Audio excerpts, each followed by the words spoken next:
we could stand and do the pledge of allegiance or flag. Pledge allegiance to the flag, of the United States of America. Always it stands. Indivisible, with liberty and justice for all. Thank you.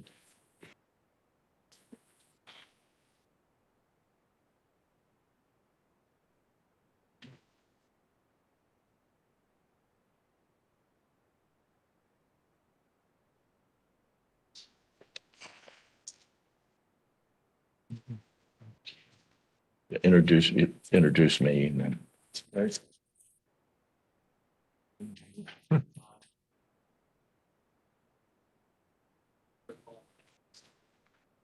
Here, I'll go. Yeah. Hello. I'd like to welcome everyone to the April 26th, 2021 meeting of the Land Use Hearing Officer. My name is Tom Hisney, and I'm a planner with the Development Services Department. Our hearing officer is Mr. Wells. To our left is Carmen Mason. She is on Development Services staff. We're also being joined remotely in this meeting by Cameron Clark of the County Attorney's Office, and also by a number of planners on the various cases who will be also participating virtually in the hearing. We have some changes to the agenda as follows. First change is to agenda item A10, special use AB 0454 TSP Companies Incorporated. This case is being continued to the May 24th, 2020 Land Use Hearing Officer meeting. There was a typographical error on the agenda, said it was going to March 24th, but it's in fact going to May 24th. We also have two other changes that involve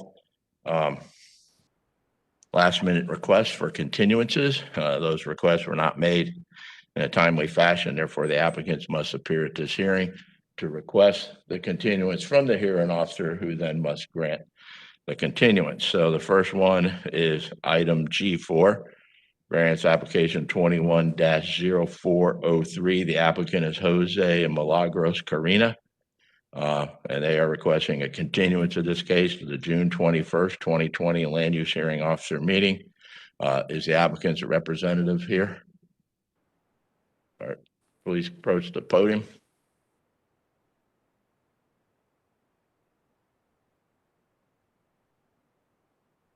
Provide your name and address, and then explain to the hearing officer why you wish to have a continuance. Good morning, variance 20403.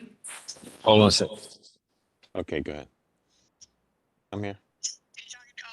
I'm starting the meeting shortly, but I can talk. Sir, can you please mute yourself? Are you going to be super busy today? Because apparently Okay, go ahead. All right. Milagros Carreno, address is 2205 Shermont Place in Brandon, Florida, 33511. We are requesting a continuance.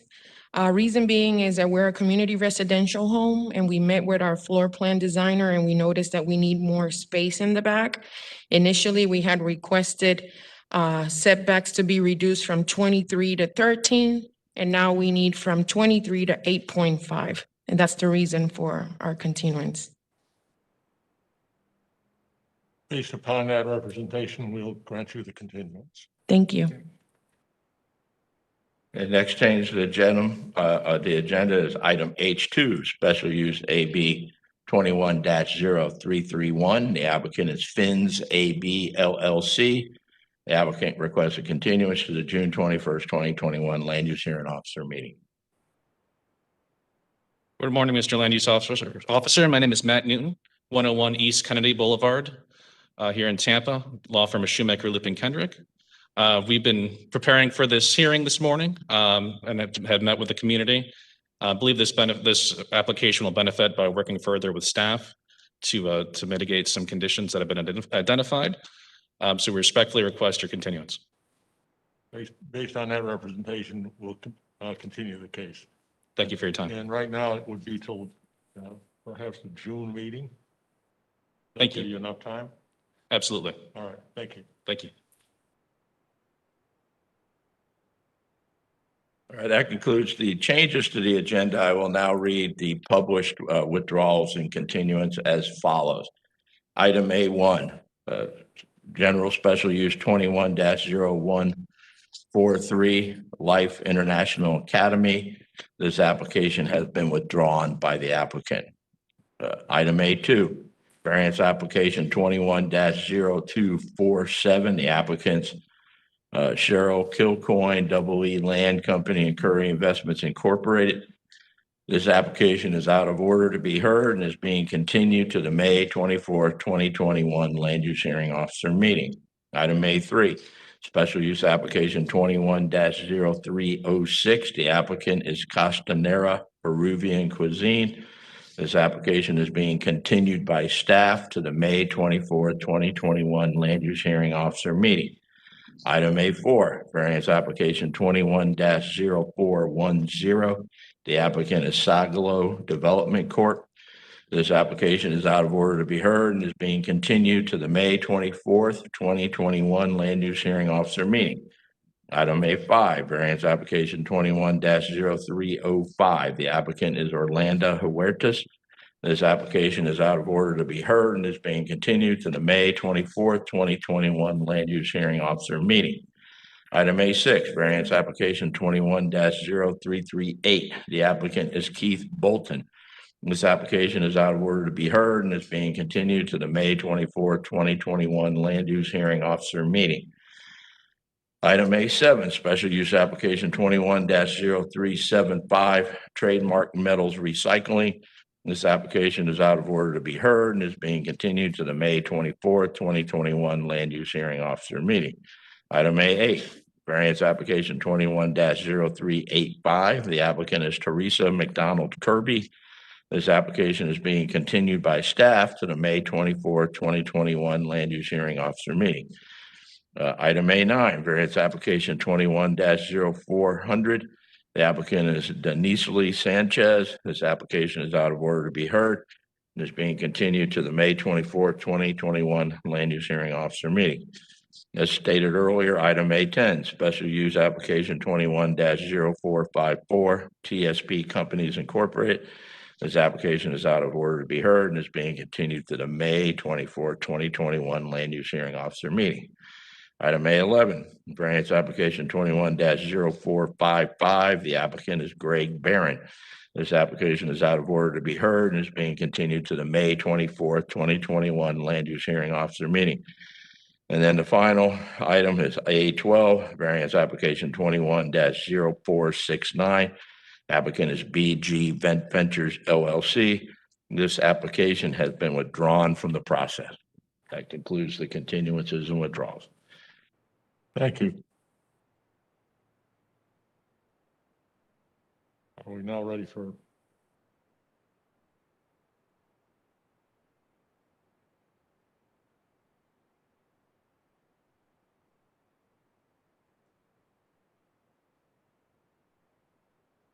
The procedures for these hearings today will be informal. Questioning shall be confined as closely as possible to the scope of direct testimony. As the land use hearing officer, I will call and question witnesses as necessary and appropriate. I will decide all questions of procedure. Irrelevant, immaterial, and unduly repetitious evidence will be excluded.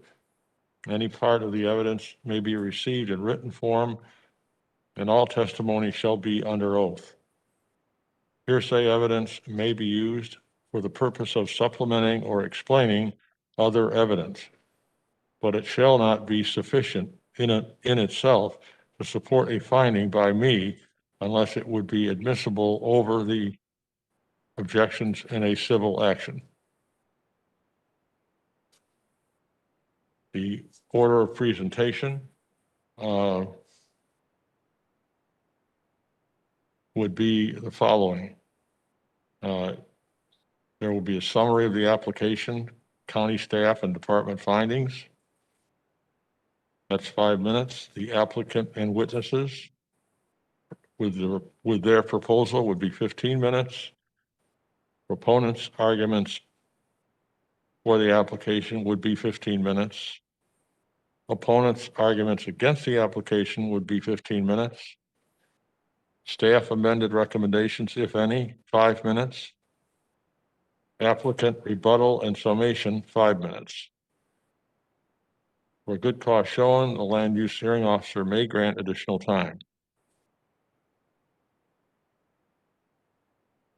When you approach the microphone, if you give your name and address first, speak clearly into the microphone and complete the clerk's register when you are done with your testimony. The assistant county attorney will explain appeals rights to decisions made by the land use hearing officer. And you will be placed under oath before you testify. Cameron, would you like to Good explain morning. the appeals? Thanks, Tom. Good morning, Cameron Clark, Assistant County Attorney. This land use hearing officer public hearing is for variance and special use requests. This is the time for interested parties to present evidence and testimony. Once the hearing officer has closed a case, the record of that case is also closed, and no new evidence regarding that case may be submitted thereafter. Any decision by the hearing officer may be appealed to the appeals board. Should a decision of the hearing officer be appealed, the evidence and testimony presented at this public hearing shall be the only evidence that is subject to review by the appeals board. In reaching a final decision on petitions, the appeals board will only consider the decision of the hearing officer and the record that is made at today's public hearing. If an appeal is filed, the appeals board hearing shall consist of oral argument by the party in the decision, by county staff, and by any interveners, each of whom may be represented by legal counsel. The following shall stand to appeal a decision of the hearing officer or to intervene in an appeal. First is the applicant. Second is anyone who appeared before the hearing officer, presented testimony or other evidence, and is adversely affected by the decision of the hearing officer. It is the role of the county attorney's office to ensure that no new evidence or testimony is allowed before the appeals board that was not presented to the hearing officer at today's hearing. The county attorney will recommend that the appeals board disregard evidence or testimony that is outside the record made at today's hearing.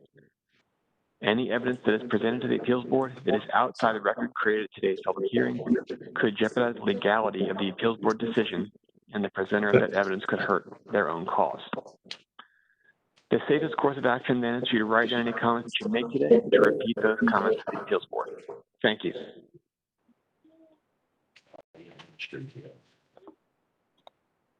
To the whole group. Everybody that's going to give testimony.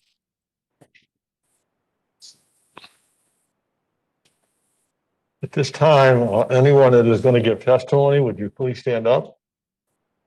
And I will administer the oath.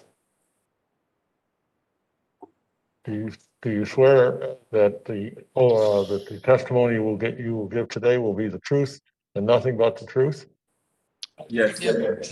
Thank you. Yes. Yes. Yes. Yes. Okay. Mr. Hesney now will call the cases. All right, sir. We have no vested rights cases today, no fee waivers, no reconsideration requests. So that'll take us to section E of the agenda, which are site development variances. First item is E1, application variance number 21-0275. The applicant is Stephen Dibbs. They are requesting a variance to encroach into a wetland conservation area setback. Staff findings will be presented by Carla Shelton.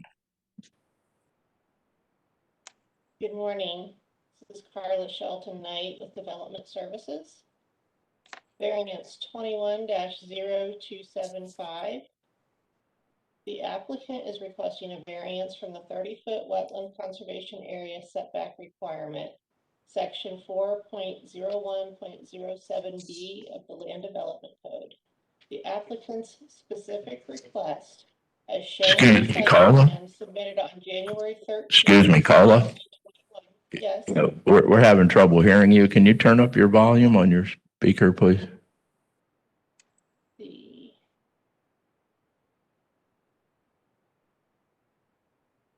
just try to talk louder. The applicant's specific request, as shown on the site plan submitted on January 13th, 2021, is to allow for after-the-fact construction of a garage and a portion of the home and swimming pool area within the 30-foot wetland conservation area setback. Summary of the variance. Per LDC section 4.01.07B4, no filling, excavating, or placement of permanent structures or other impervious surfaces shall be allowed within a required 30-foot wetland conservation area setback. The applicant requests after the fact approval for construction of a detached garage, a portion of the residence, and a portion of the pool area within the 30-foot wetland conservation area setback. The applicant requests a 23.82-foot reduction of the setback to allow for a setback of 6.17 feet. Findings by staff. A portion of the wetland area was created as a wetland mitigation for the adjacent commercial shopping area by the owner of this property in the mid-1990s. In May of 2000, the Environmental Protection Commission released the mitigation site as a successful wetland, which resulted in a required 30-foot setback from the wetland line. The owner constructed the detached garage and pool and expanded the home in or after 2004, which was after the 30-foot setback requirement took effect. The applicant has proposed a wetland setback compensation planting plan with planting square footage in excess of the square footage of encroachment into the wetland setback. That's all from staff for now.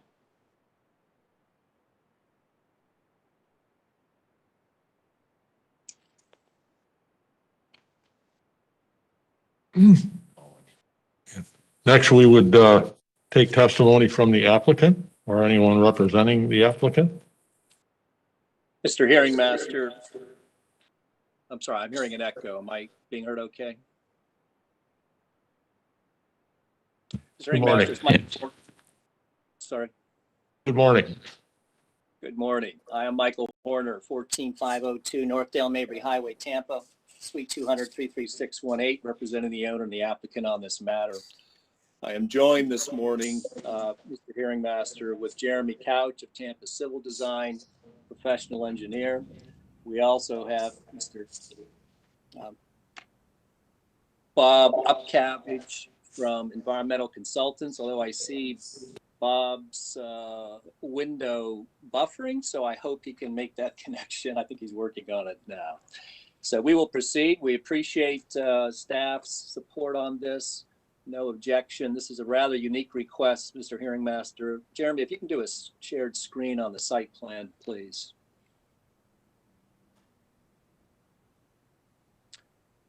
Mr. Hearing Master, this is the property, the subject site.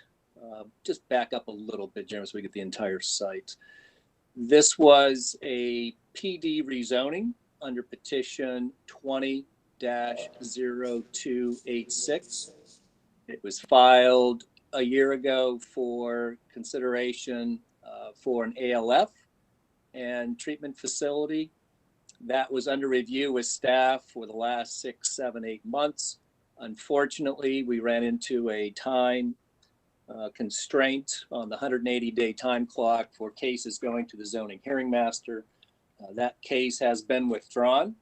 However, we have filed the variance for the wetland setback encroachments, and then we will be refiling the 286 plan under a new application post your action on this matter.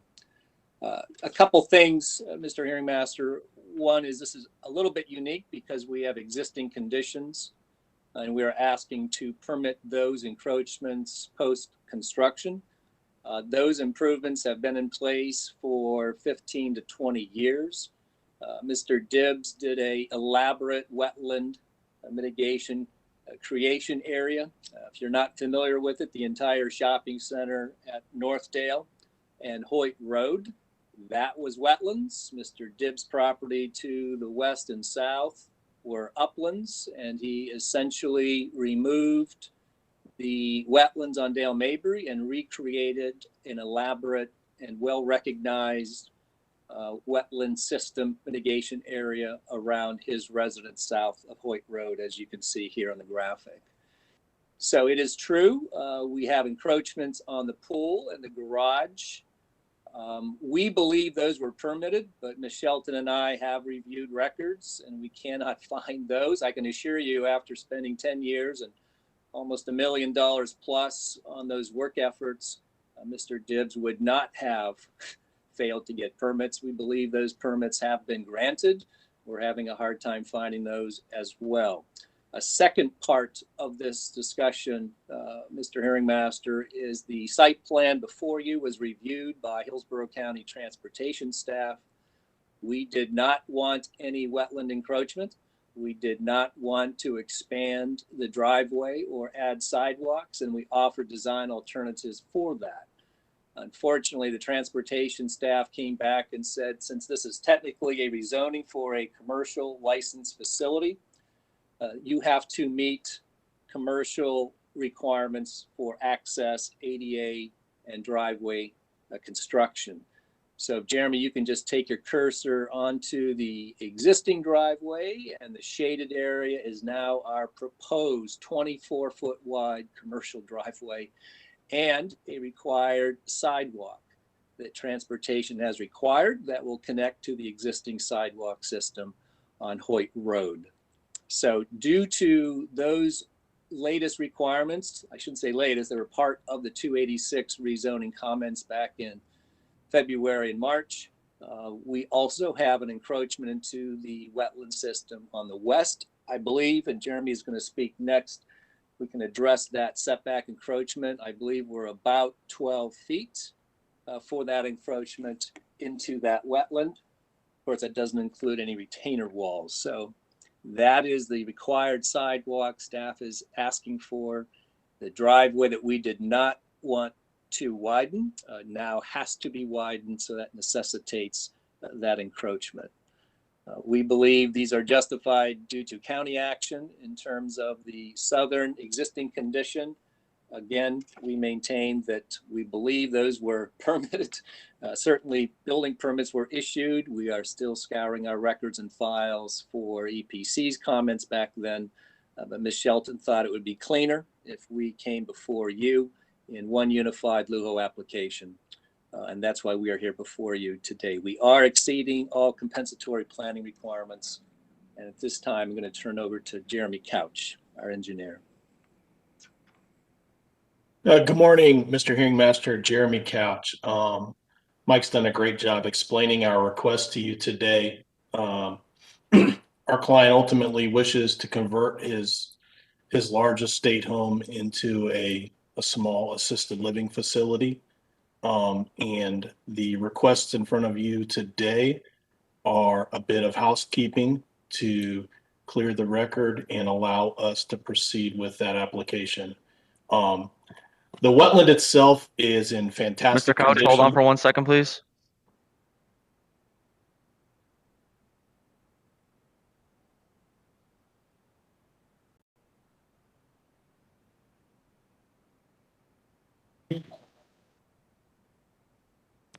Mr. Couch, please state your address for the record. Thank you. Jeremy Couch, 17937 Hunting Bow Circle, Lutz, 33558, and I have been sworn. Thank you. As stated, Mr. Hearingmaster, the encroachments to the wetland and this application is to tidy up the record for a future application for rezoning. There are not any new proposed encroachments into the wetland along the west or south, with the exception of the access road requested by transportation staff. The wetland is in immaculate condition. The applicant constructed this mitigation area himself. He maintains it very well in a very high condition, and has won awards for it. So he's very, very proud of this wetland. And we request your approval. Thank you. Mr. Hearing Master, I believe Mr. Upcavage is on. If we can make sure he is connected, I will have Mr. Upcavage close. He is principal ecologist, environmental scientist with Environmental Consultants. Good morning, Mr. Hearing Master. My name is Bob Upcavage, 3450. Mr. Upcavage, just to Yes. interrupt you really quick, can you please share your video? My video should be connected. I did have a little bit of problems earlier with the antivirus software halting the video, but I should be connected now. Looks like you're buffering. Did a test earlier and it worked out fine. I'm not sure the reason why it's not working now. It looks like you have low bandwidth. Thank you, Frontier. Mr. Hearing Master, could we accept his testimony since he did appear on video, was sworn in, did take the oath, and has been identified?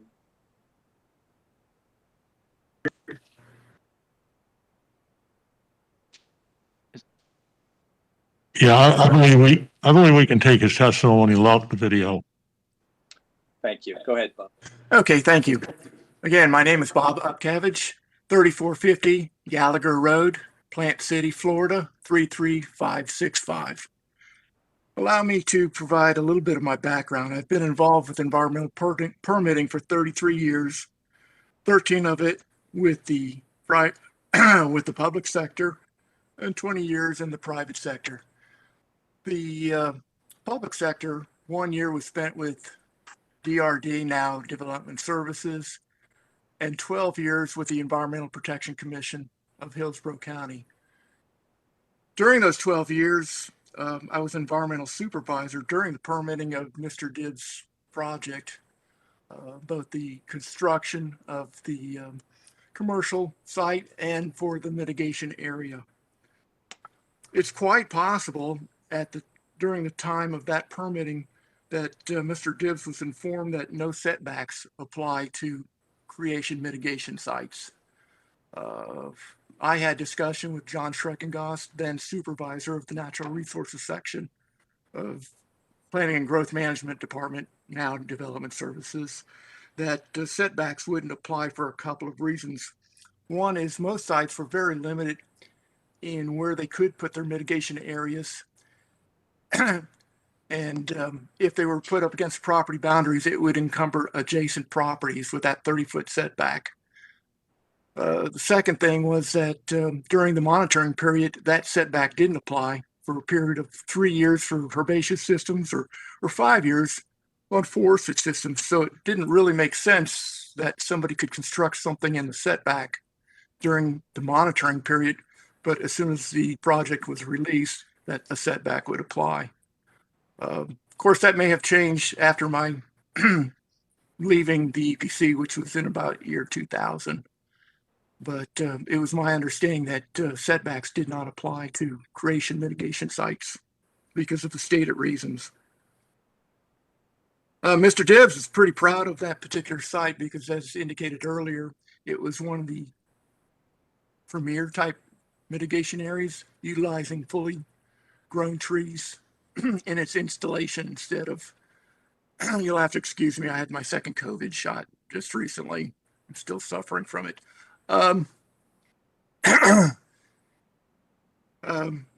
Instead of installing 3-gallon material or 1-gallon material. So yeah, it did receive a lot of awards, and I don't believe he would do anything that would harm that particular area. Really, that's all I have to say.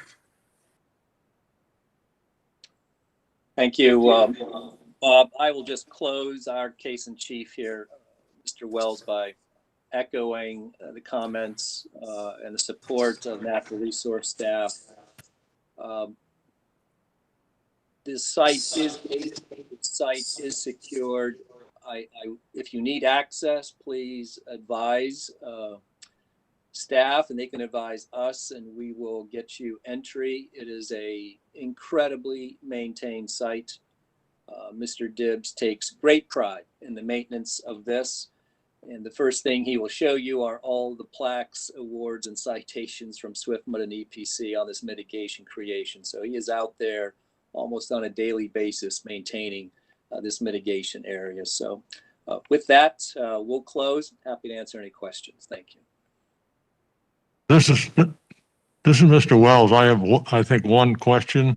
It's my understanding that you're here today to reduce the encroachment, if you will, onto the wetlands, where you'd have an 8-foot border now. I think originally you were trying to maybe have a wider one, but you found out through meetings with other government officials that you were going to have to reduce that to 8 feet. Am I not hearing you correctly? Maybe Carla can jump in on that one. It's our understanding that the additional commercial driveway and sidewalk improvements are part and parcel of this request because it is required necessary access. The identified reductions in Ms. Shelton's report are accurate, and they are certainly less than the proposed encroachment for the sidewalk and driveway if it was not a required access improvement. So I don't know if that answers your question, Carla. Do you want to add anything to that? Good morning, Carla Shelton with Development Services. The entrance road and sidewalk do not require a variance because they are considered encroachments necessary for access to the site. So that can be approved by staff as an administrative waiver when the project comes in for construction plan review. The only request that's included in this variance request is the after the fact construction of the structures and the swimming pool. The furthest encroachment, which is the garage encroaches 23.82 feet into the 30-foot setback.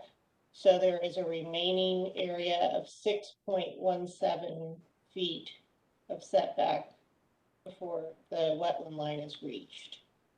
The rest of the encroachments are less than that. Oh, thank you. Thanks, Carl. I have no further questions. Thank you.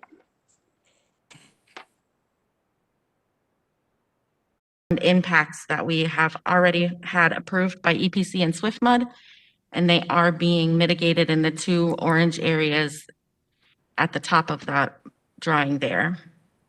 The site design was also constrained by parking and truck mobility requirements. So we have had Natural Resources approve the use of pervious concrete in that blue highlighted section. I'm going to go to the next page here. It's a little bit closer up of that area. We already have Natural Resources approved pervious parking space there. However, we're requesting impervious. The reason for that is if you can see to the right there, there are 3 truck bays that would be impacted by trucks driving on some of that pervious parking area. And it will increase the hardships for the owners of the property because that pervious pavement will need a lot more maintenance and replacement and repair. Also regarding the fence, there is a hot pink line in the front of the property on this side and going along the east side. That is where we're planning to place the chain link fence. The front area has already been approved, but the east side area is in the wetland setback area and right on the wetland conservation area line. The reason for the building a fence there would be to secure the owner's property, as well as it will protect that wetland conservation area from any debris or preventing any customer access to that area. If we had to move that in and not impact that 30-foot setback area, you can see that we would lose use of those 3 truck bays. We do have plans to do the compensation plantings even with the pervious concrete parking in an area a little more south. There, it's shown where that yellow highlight is. So we are already doing that at the ratio of 1-to-1. And I just also wanted to mention that this impervious parking area would not impact the flow of water at all. We have a catch basin there on site right near that area, and it's sloped to drain everything into that catch basin and send it through our filtration system. That's all I have. I'm happy to answer any questions.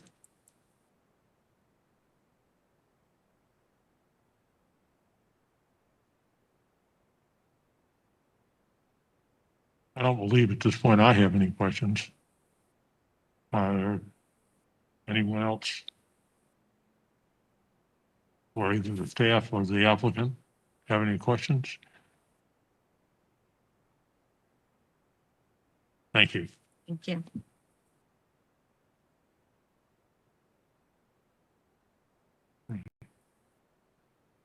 Is there anyone else speaking as a proponent of this request?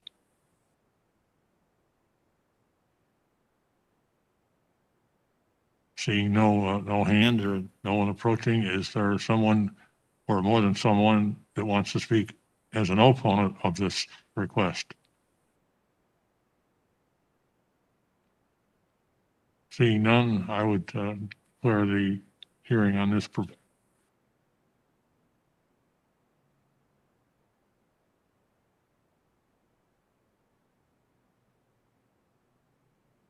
Okay. Here, seeing none, does the applicant have anything else that you would like to present? Okay, thank you. And at this time, I would mark this hearing closed. Our next case is item E3, variance application 21-0471. The applicant is Rodine Lake LLC. They are requesting a variance to encroach into the required wetland setback area. Staff findings will be presented by Carla Shelton. Good morning, Carla Shelton Knight with Development Services. Variance 21-0471. The applicant is requesting a variance from the 30-foot wetland conservation area setback requirement, section 4.01.07B of the Land Development Code. The applicant's specific request, as shown on the site plan submitted on March 4, 2021, is to allow for an overall reduction of the 30-foot wetland conservation area setback to 10 feet. Per LDC section 4.01.07B4, no filling, excavating, or placement of permanent structures or other impervious surfaces shall be allowed within a required 30-foot wetland conservation area setback.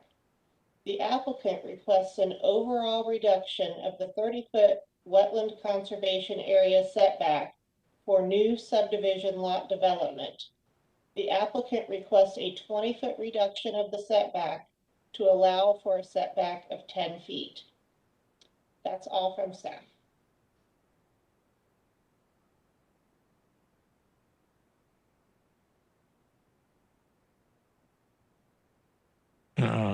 Next, we would hear from the applicant for this request.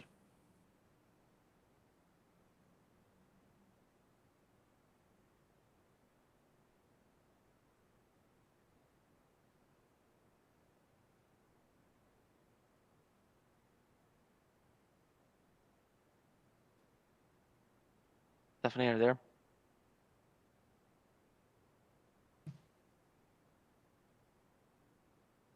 Is there an applicant that wants to speak?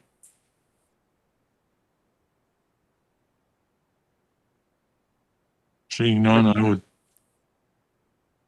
Miss Franklin, can you hear me? Yes, I can. Are you the applicant for this? I have you signed up. No, sir, I'm opposed to it. Okay. Thank you.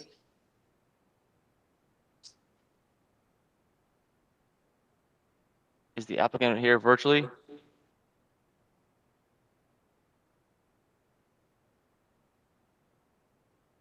Mr. Hearing Officer, why don't we continue this hearing, this case to the end of the agenda? And it give us opportunity then to reach out to the applicant representative to see if we can establish contact with them. Right. well, I have, I think,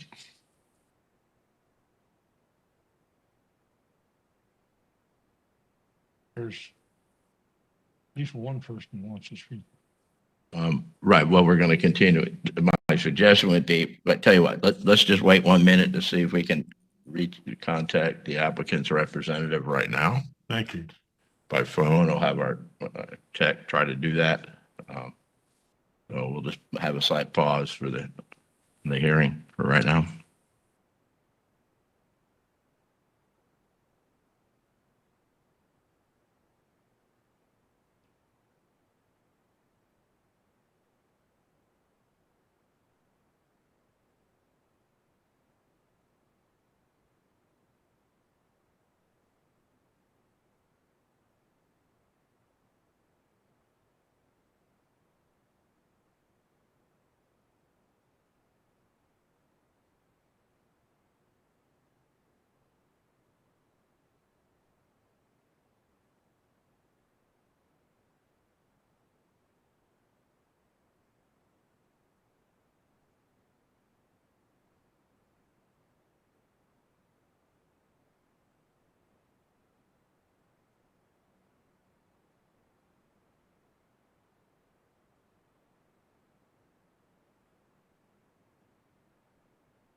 Anything else?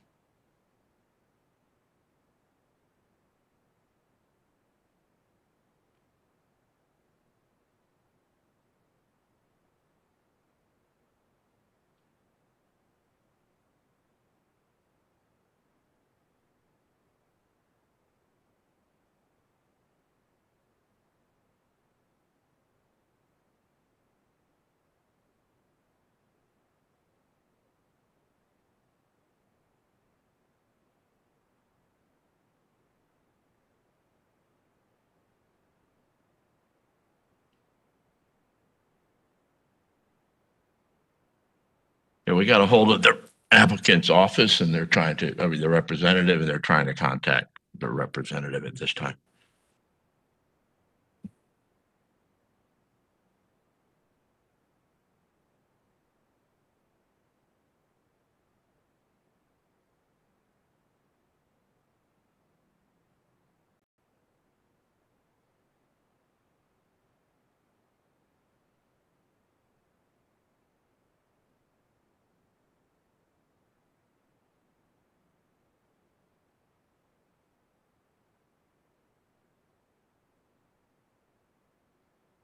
Again, sir, I would suggest we perhaps defer this to later in the today's hearing, so we can proceed with the agenda. And then when we make contact with the applicant's representative, we can advise you of that and then reopen the hearing on this case.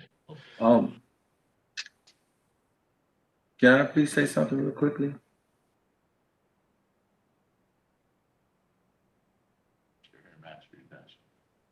I'm sorry, what's the question? Yes, I'm actually speaking in opposition to this. And when you say later on during the day, does that mean at a later time? Because I do have to depart to proceed on to work. So, and I did carve out this time to do this. I do understand that the applicant is not present, but at the same time, that is causing a good number of us who are on this call who have taken off from work to be able to prolong what we've already allowed. So I'm just asking for some clarity and some direction on this. Thank you.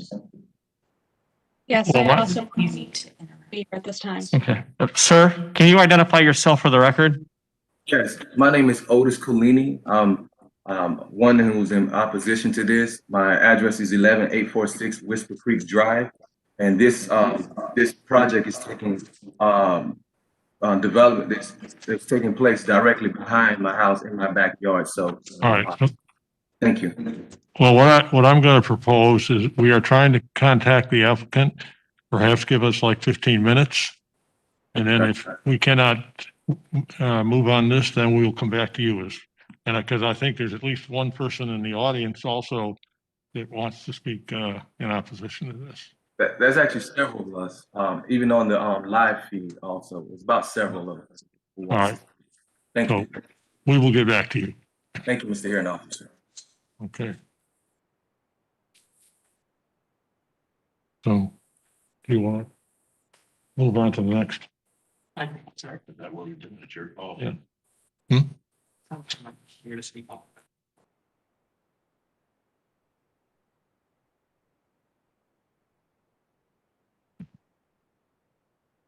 right. We're going to move on to sign variances requests, and we would be looking at 21-0467. Okay, we've moved to. All right, so in the sign variances, which is section F of the agenda, first application is variance 21-0467. The applicant is Karen and Pallavi Family Foundation. The request is a sign variance. Staff findings will be presented by Kim King. Good morning, Kim King, Development Services. The applicant is requesting variances for 3 proposed monument signs for the Dr. Karan C. Patel campus located at 10721 Rollerson Ranch Road. Variance for the campus sign per section 7.03.00.C2A, B, and C allows 3 monument signs at 50 square feet per side, 100 square feet total. Monument signs shall be placed no closer than 150 feet apart on the same premises. Section 12.01.00 defines a monument sign to be 20 feet in length. So the first variance for the campus sign is the applicant is requesting an additional 156 square feet of sign area, which would allow a total of 256 square feet for a single-sided monument sign. Variance number 2, a variance is requested to allow a monument sign an additional 47 feet 6 inches in length for an overall length of 67 feet 6 inches. And the last variance for the campus sign would be to a variance of 130.5 feet is requested for a separation of 19.5 feet between the campus sign number 1 and the high school middle school sign number 2. The next variance is for the high school middle school monument sign number 2. Per LDC section 703.00C1C requires a monument sign at 7 feet 10 inches in height to have a 19-foot setback from the right-of-way line. The applicant is requesting a setback variance of 9 feet, placing the sign at a 10-foot setback from the right-of-way line.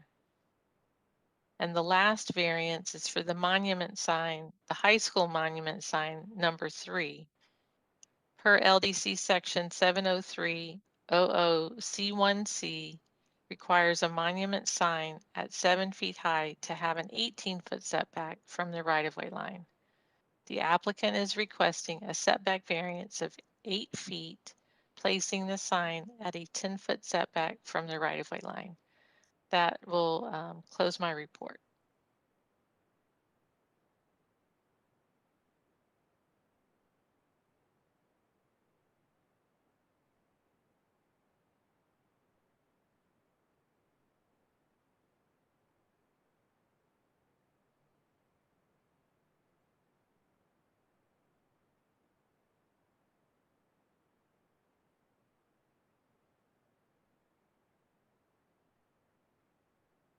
2602. I'm representing Doctors Kiran and Pallavi Patel for variance to the sign regulation. The subject property is known as the Dr. Kiran C. Patel Campus for Innovative Learning. It's a 32-acre K through 12 charter school, which was approved through the plan development process and most recently modified last November. The high school is constructed and in session. The middle school is under construction, and the elementary school is in the site development phases. I'll show you a couple graphics to help orient you with our site and our request.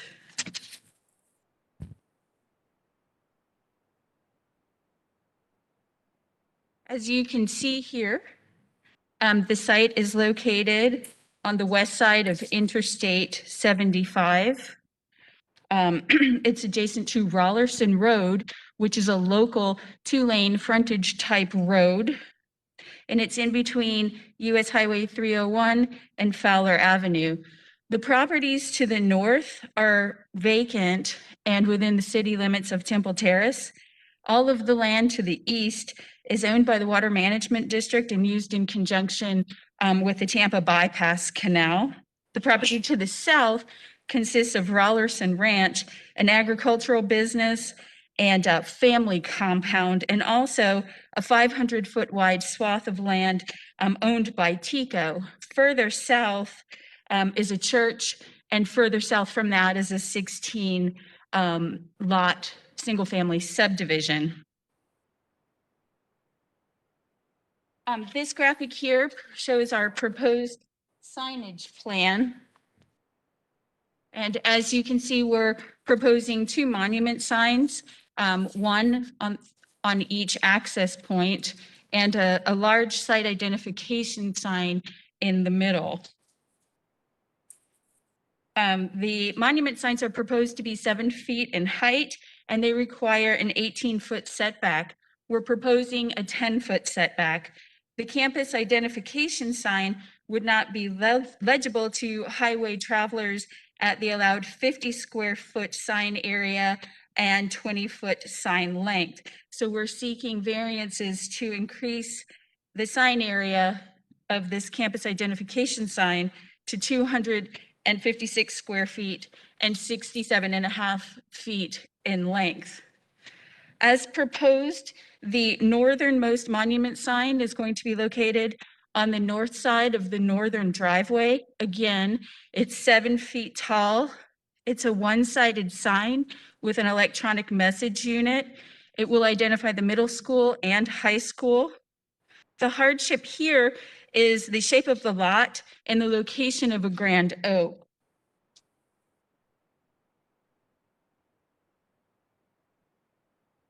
As you can see in this graphic, there is a 2,600 square foot triangular swath of land, which is owned by the DOT, that's outlined in red.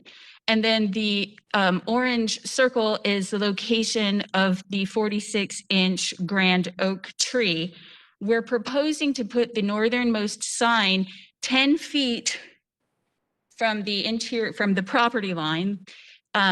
However, that would really be about 30 feet from the Rollerson Road right-of-way. And it's in a narrow strip of land which would provide visibility from a distance, considering the heavily vegetated nature of this right-of-way, this DOT strip of land, and the location of the tree. And this graphic here intends to show you our site plan overlaid onto an aerial photograph, because the parking lot here and the access drive are not yet constructed. Okay.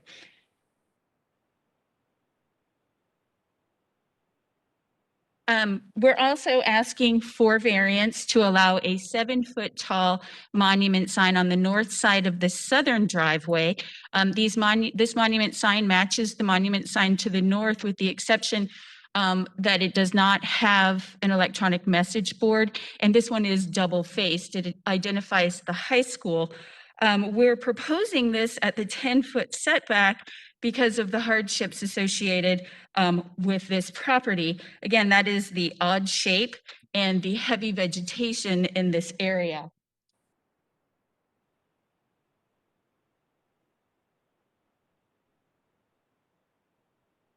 Here you will see this triangular cutout and at the southwest corner of the property. This is an area owned by TECO. It's a 500-foot wide swath of land that extends from the northwest to the southeast between Rollerson Ranch Road and the Tampa Bypass Canal. The southern portion of this parcel is heavily vegetated, and when coupled with the curve in Rollerson Road, it prevents visibility at the 18-foot setback from a reasonable distance. As you can see, this blue dot represents the location of our proposed sign. We do have an existing sign at the 18-foot setback, which will be removed because that sign is just not visible at 18 feet. And here is a graphic that kind of shows you what it looks like when you're entering the turn lane for the school when you're coming from the south. The curve of the road and that mature vegetation completely block the sign, so we're proposing to put the new sign at the 10-foot setback. We're also asking for variance to allow a site identification sign. And this sign is much like the sign you might be familiar with, which exists along I-4 advertising the Polk County Polytechnic Institute. Technically it is a monument style sign, but we have individually illuminated channel letters attached to a frame. It is a one-sided sign. The maximum sign area is 256 square feet and its length is 67 feet. And the hardship here is creating a sign that would be visible from Interstate 75.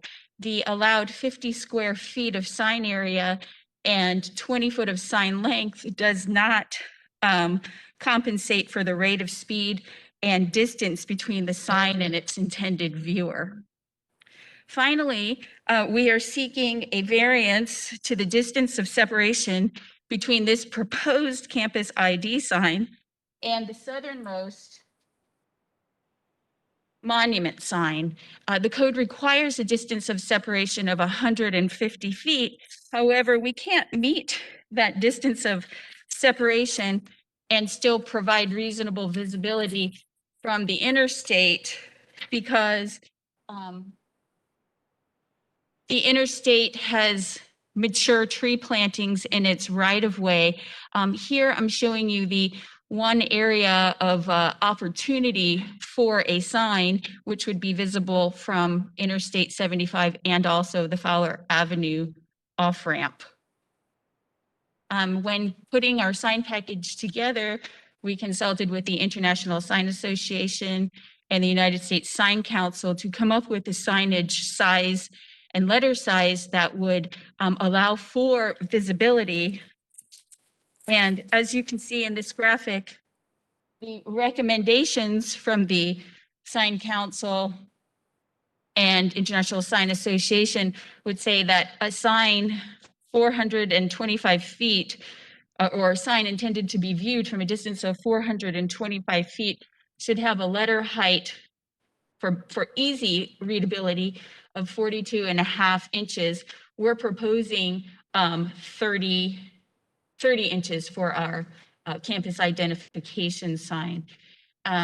Also, the speed limit on Interstate 75 is 70 miles an hour, which according to the Sign Association would provide about a 3.5 second opportunity for visibility and recommends a letter height of about 35.7 inches. With that, I'll stand for questions.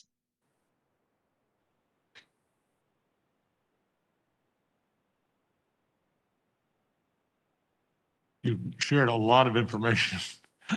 And I don't, at this time, I don't have any questions. So, Okay, well, my intent was to clearly identify the hardships associated with this site. In the report that was submitted to you, I did a very thorough breakdown of the variance criteria. We feel that this signage package is best for this particular property, considering the mature vegetation on abutting and nearby lands, the curve of the road, and the intent of the sign to be seen from the interstate. I would just like to note that this property is located within the CMU 12 land use district, which is intended for urban intensity, and it's also within the interstate interchange. thank you. Thank you.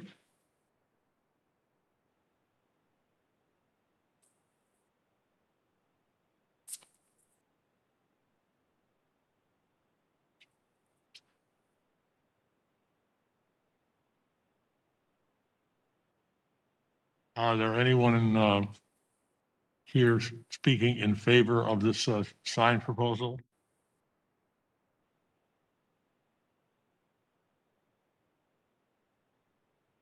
Seeing none, are there any persons here speaking against this sign proposal?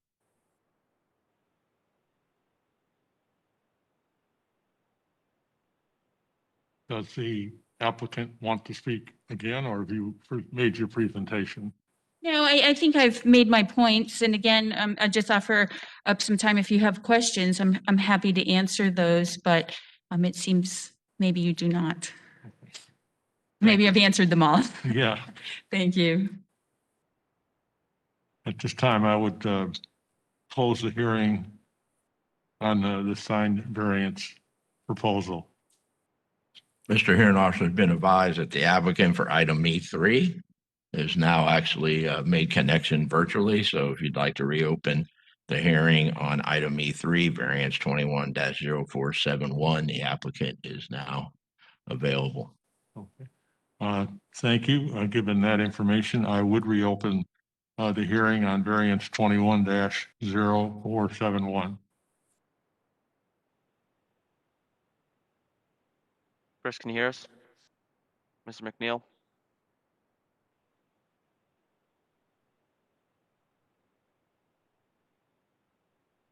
Chris, you're muted.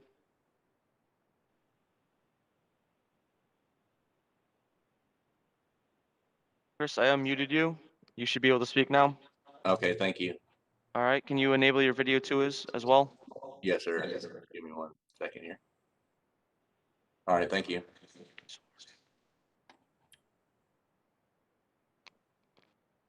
Does Mr. McNeil have to be sworn in? Please go ahead. You're mute.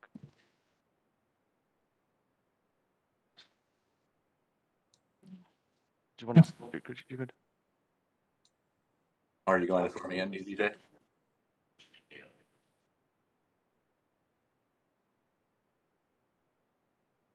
Sir, do you swear to tell the truth and nothing but the truth in your testimony here today? Yes, sir. Okay. So go ahead with your testimony. Thank you. Identify the project you're with, okay? Yes, sir. This is for Rodine Lakes request to reduce the setback, the wetland setback buffer from 30 feet to 10 feet.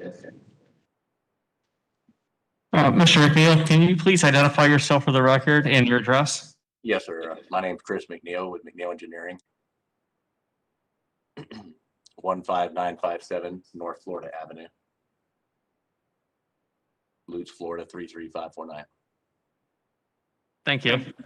I apologize, just for the record as well for being tardy. I was getting a COVID test this morning, which came back negative, thank goodness. But nevertheless, under the weather, and for some reason, our staff internally thought this case was continued to the next hearing. So I apologize for tardiness.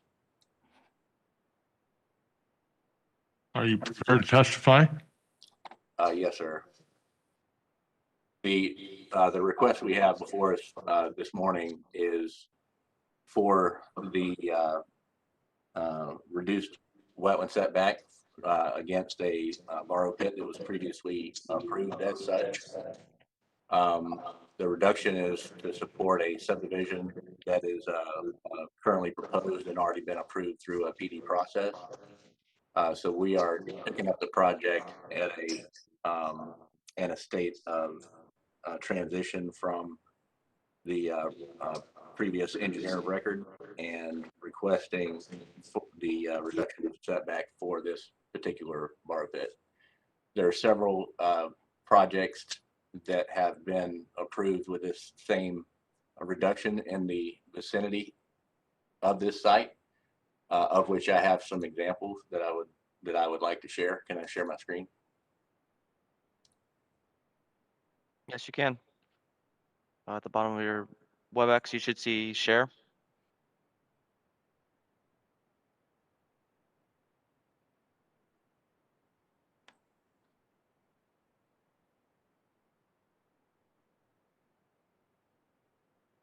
We can see your Okay. presentation.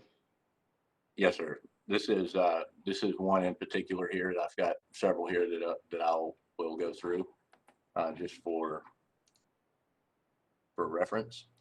This is the Lucia Lake Club Phase 1C, just for reference. And I've just kind of highlighted these areas so that you can see where they are. 10-foot EPC wetland conservation area setback. Another one here, Lucia 3, Phase 3 plat.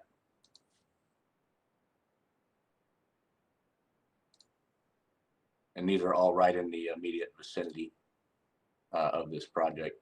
I didn't go anywhere else. This is another one here, 10-foot EPC conservation area setback. Lucia Phase 4D.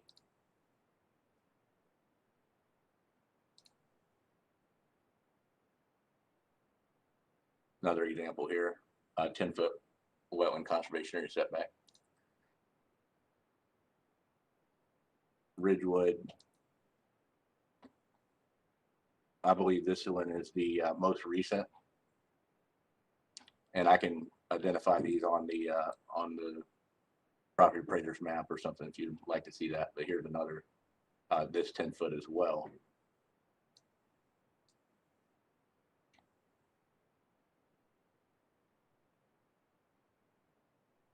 The 10-foot request really is to allow for other encroachment, not necessarily the building itself, but for pools or any other things that have now been viewed as or scrutinized a little bit more detail in past permitting that would otherwise encroach within the 30. So there's not an additional request that needs to come in at a later date.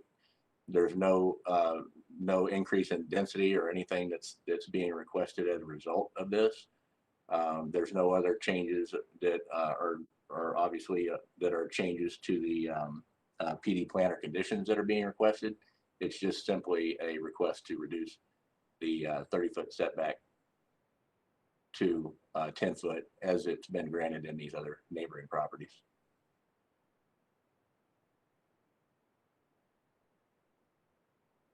With that, do you have any questions for me?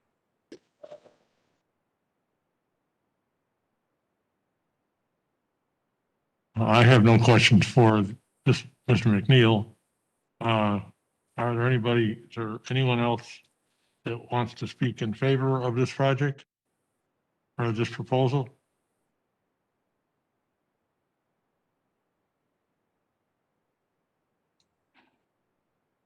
Are there persons that want to speak against this proposal? Yes.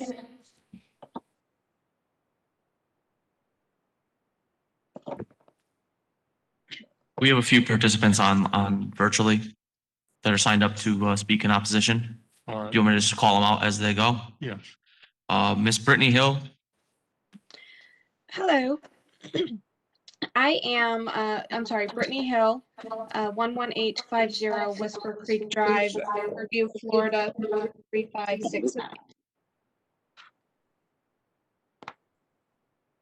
I live directly behind the part of this variance. I live in the Rivercrest subdivision directly behind where they want to reduce the wetland. I have sent a lengthy email over. Do I need to read that in, or is that presented to you separately?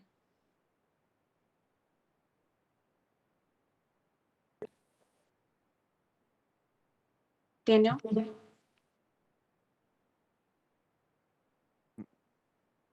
Go ahead, Ms. Hill. Can you hear me? Yes, we can. Okay, the email that I sent over, do I need to read that, or is that presented to the board at another time?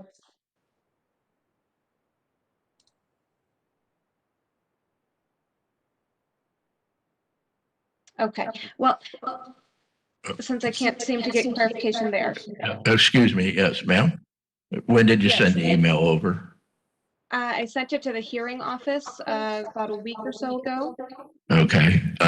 Carla, would you confirm that her email was received and, or I'll have our tech confirm it's in optics.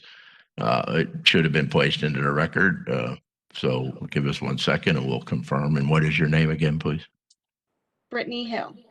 Okay, hold on for 1 second. Absolutely. Yes, your email is in optics, so will be available for review by the hearing officer. Fabulous. I want to touch on a few items here. We have, I understand that this wetland was man-made several years ago. However, we have a teeming wildlife out there. We have hawks, we have birds, we have egrets, and we have many things that live out there. We've had gopher turtles from time to time. I believe there's 2 that still live out in the path. We're destroying the wildlife all around us, and they've built these other subdivisions all around us. And while they've done so, we've watched snakes and lizards and, you know, coyotes and other animals that have now been set off into other places because we've reduced all of their habitat. To build this 39 homes on this tiny land that they want to build them on down there, they need to put a very long road behind our homes to access them. And to do that, they need to reduce all of this wetland and destroy all of this home that for all these animals that have been here for much longer than us. I'm not interested in having a large road or all of the animals reduced behind me. There are plenty of other plots to build land. There's plenty of other ways to access that land. You could access it from the front side. You could do many things to preserve much of that wildlife that is out there. There's no reason to reduce that for continued construction that we aren't prepared for anyway, because we don't have the infrastructure in our road systems around us to add 39 more homes worth of cars. I implore the committee and the decision makers to think about that and think about the impact that this has not only to our homes, but to the land around us and to those that have to live in this traffic as it is. There are several concerns. Aside from the wildlife that is going to be destroyed, there's the concern of the overflow. That particular lake already overflows on the backside in the Rivercrest subdivision with heavy rains. If you want to reduce the land that absorbs some of that water, that's just going to throw more water into that lake, and it's going to cause further flooding issues in Rivercrest. It's also going to impose a safety issue. If you put a large road behind our house, somebody could end up in my backyard with my children. I don't believe this is a safe or an economic decision. Thank you. Otis, go ahead. Thank you so much. I appreciate that. And I do thank you guys for giving us the opportunity to even speak on these things and to allow these hearings so that you can see the impact that this will have on the surrounding community, especially in our subdivision. I just want to share my screen real quickly because I really want to give you guys a visual of how this thing truly looks. How do I do that? All right. Can you? Reintroduce yourself for the record. Yes, my name is Otis Colini, and I'm resident 11846 Whisper Creek Drive. Thank you, sir. Can you see my screen so far right now? Yes, we can. All right, this is actually my backyard, and actually Christy, who just spoke, her backyard is not too far from mine. This is showing you where the construction would take place, where the road would be. This is a thin piece of land. Of course, this is why they have to reduce that wetland.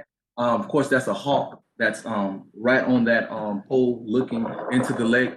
And it shows you that this is not a construction that's taking place in a remote area. This is a construction that's taking place directly in our backyard.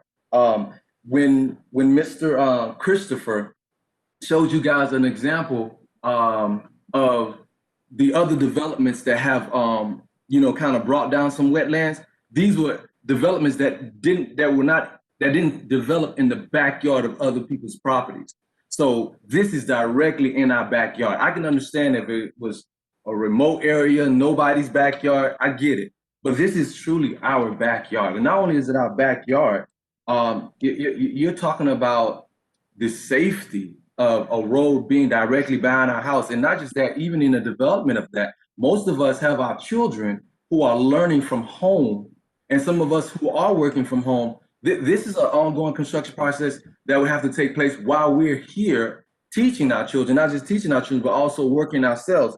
And I look at this project, and as Ms. Hill said, we're really talking about not just the ecology of our area, but we're also really talking about just us as individuals who live in this area to have to see the wetland being reduced, and not just see it, but experience it.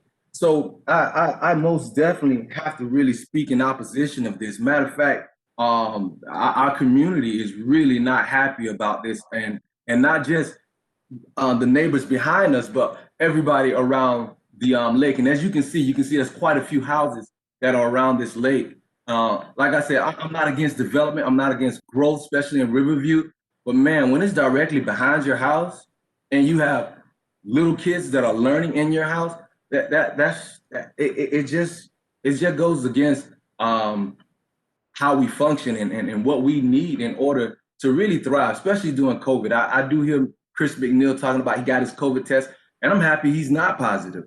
But at the same time, COVID has been hard for all of us, and especially right now with us being at home and having to go through this construction and having to see our land being reduced.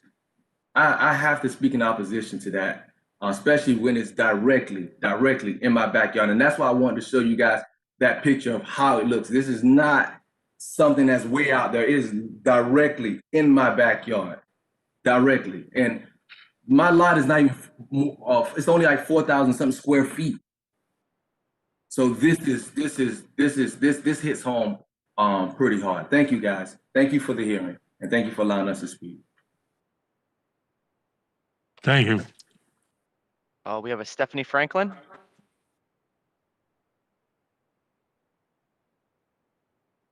Yes, good morning. Can you hear me?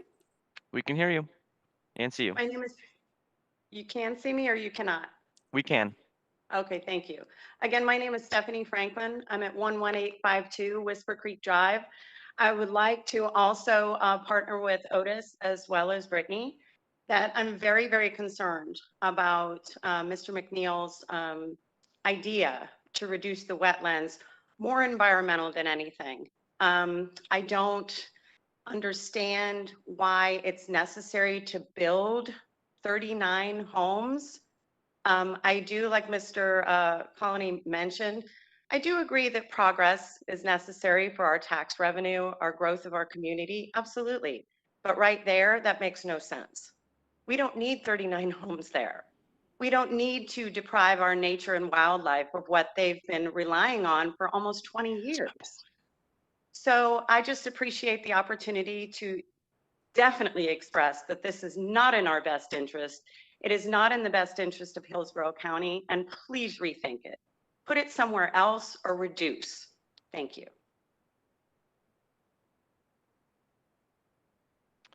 And we have a James Lynch.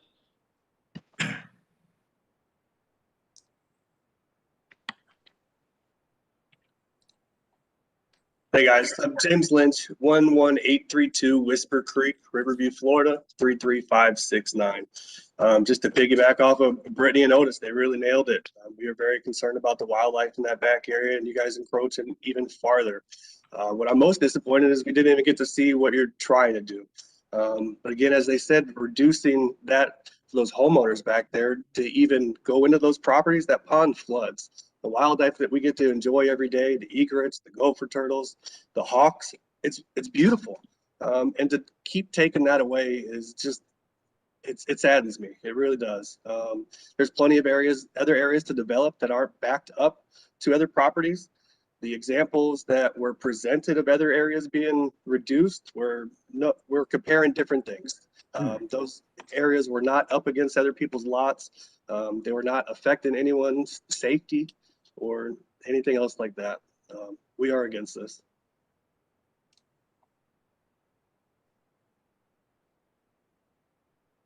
That is all that we have for signed up for virtually.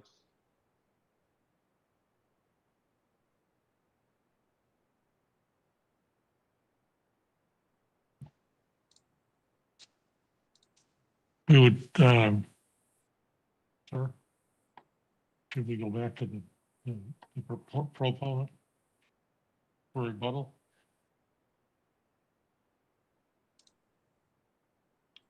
Can you hear me? I would ask if there are any proponents.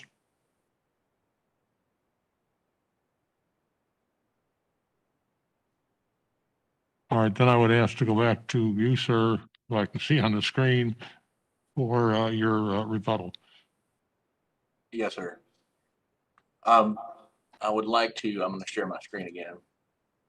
And I appreciate everybody's comment and input there and well received.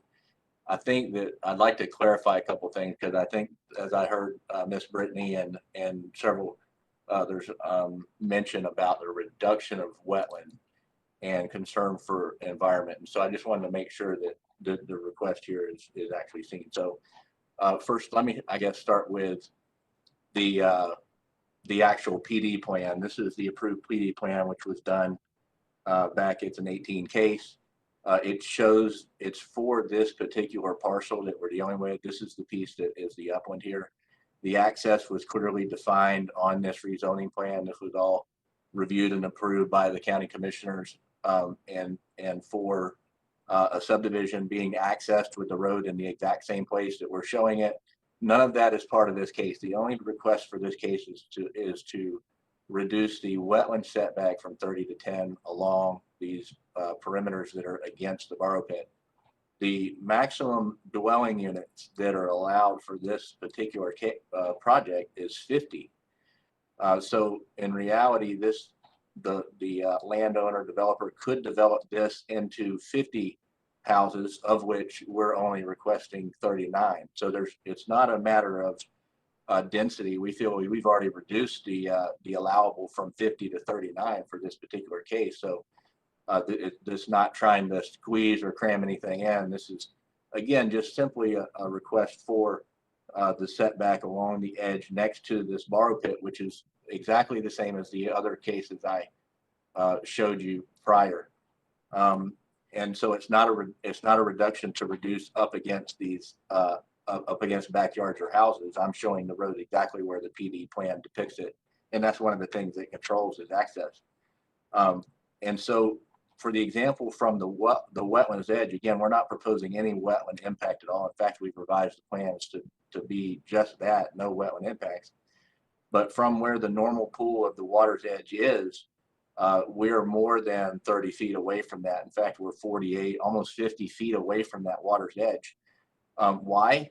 The wetland line in this particular case, as you probably are aware, Hearing Master, is that the top of bank is determined as the wetlands edge for a borrow pit. So it doesn't matter if that's where the actual wetland line would be under a normal situation.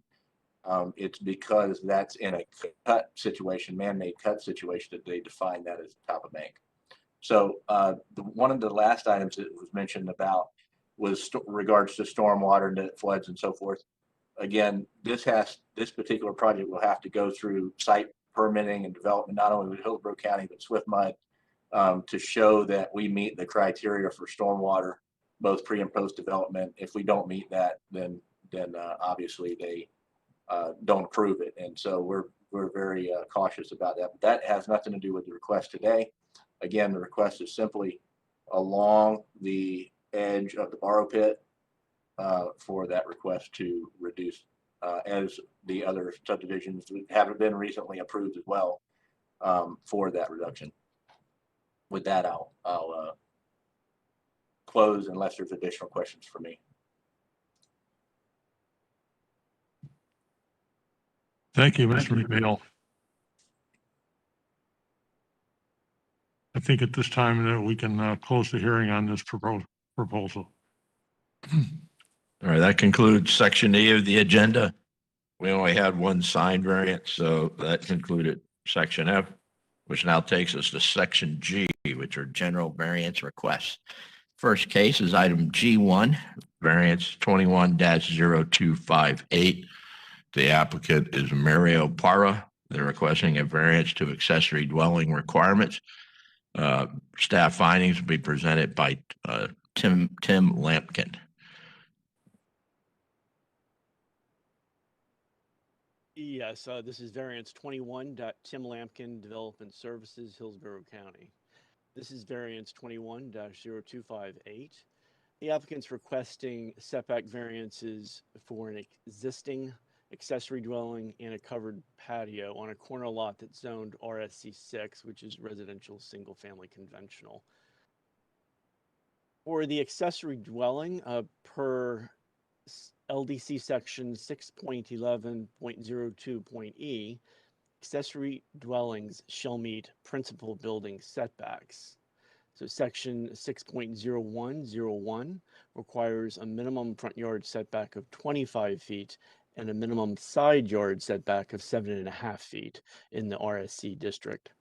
The applicant is proposing a 15.1 foot reduction to the required front yard setback to allow a front setback of 9.9 feet and a 4.2 foot reduction to the required side yard setback to allow a side setback of 3.3 feet from the west property line.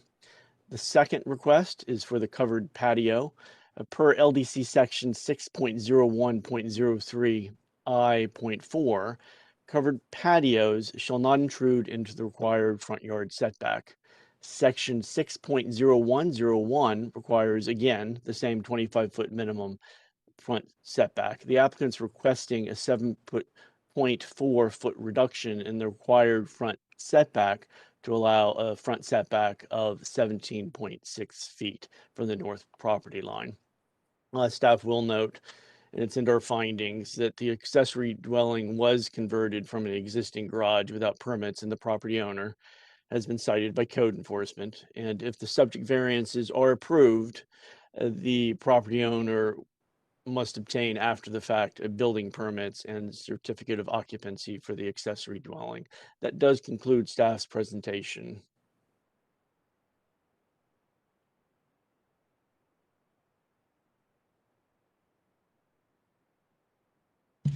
Thank you for the presentation. And now, sir, would you identify yourself, please?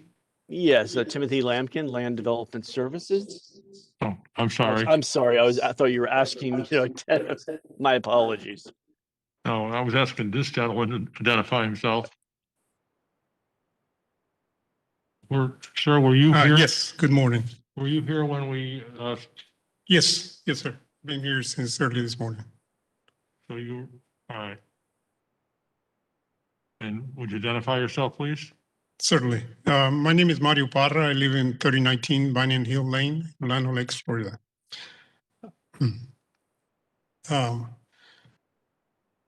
Like Tim explained, the owner was cited for doing some work without a permit. And during the process of permitting that work, it was determined that a variance was needed for the use of dwelling of the accessory structure. I wanted to make clear that the existing conditions have been the same practically since 1966. So there's no change in the, thank you. There's no change in the architecture. There's no change in the square footage or the footprints of the buildings. The use of the accessory structure is changed. And one thing that I thought Tim point out was the setbacks for the main structure. This is not part of the main structure, what we're talking about. This is an accessory structure. And I believe the setback requirements for accessory structures is different than what is said for the main structure. And like I said, this building has been there since 1966, and it has had several uses since it was built. Recently, the owner converted it into a dwelling space. He maintained the outside appearance exactly like it was. Even the garage door was kept in place.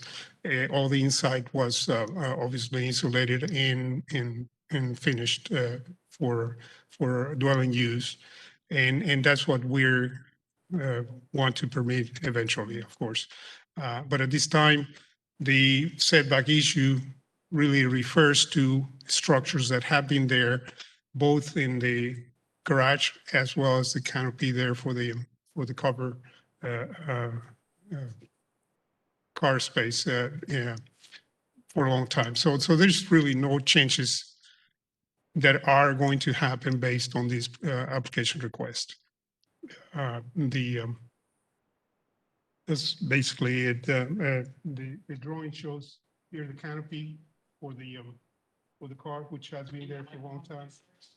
Yes, I'm sorry. And the setback is like Tim pointed as a little over 17 feet. In the garage structure, the one to the left is it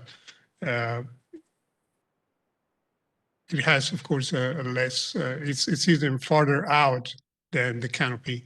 So we are talking about, a situation that is actually less intrusive than a 6-foot fence that is right across the street, and it basically presents no differences, architecturally speaking, from what has been there for over 40 years now, or 60 years rather. So that's it. So your request is for a variance to an accessory building or accessory dwelling, is that correct? That is correct, yes, sir. Except for the carport. The carport obviously is part of the main structure. Is the main structure your residence? I'm not the owner. I'm representing the owner. It is his residence, yes, sir. I'm sorry? It is his residence, the owner's residence.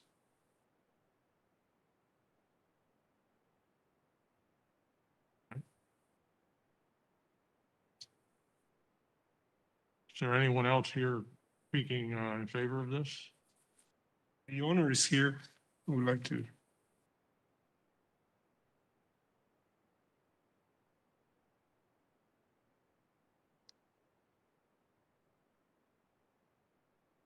Good morning. Morning. My name is Jose Sarkis. I live on 7518 North St. Vincent Street, Tampa, Florida. The plans that we're talking about, it's my property. And when we purchased it, it has been sold probably 5 times. Never had a problem. We talked to the people that sold it. It was used for many Excuse things. me, sir. Would you pull your mask up over your nose, please? Thank you. It was used for many things before that. The other day, the city went and did a repair of the center, like the sewer, and they came the 25 feet into the house with no problem. So we still had plenty of space. And all we're asking is to allow us to put our mother-in-law in there when she comes, or family when they come from New York, or from Puerto Rico, from Miami. That's all we're asking. So that we can use it. Okay, well, Okay? thank you, sir. Thank you, sir. God bless. Sir.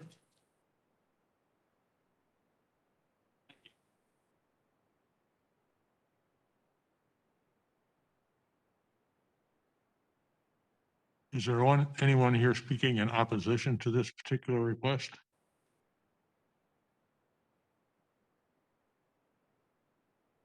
Seeing no one. I would mark this request variance 21-0258. Sir, actually, staff, comment, please. The applicant rep or the owner would turn to the podium. Yes. So a couple things. One, I just want you to confirm on the record that you understand that if this variance is approved, you will have to get after the fact building permits for the dwelling. Okay.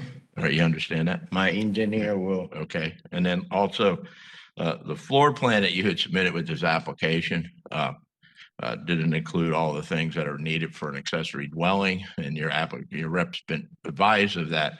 An accessory dwelling has to have a sleeping, bathing, toilet, and kitchen facilities, and the kitchen must have a sink, stove, and refrigerator. We don't have I'm sorry? kitchen. We don't have a kitchen.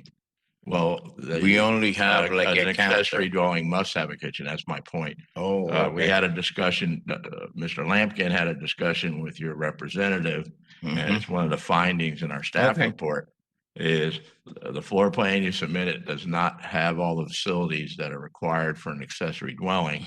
And to be able to live or sleep or have guest visits of any length of time in an accessory dwelling, it has to have all those facilities. So you're going to have to revise your floor plan.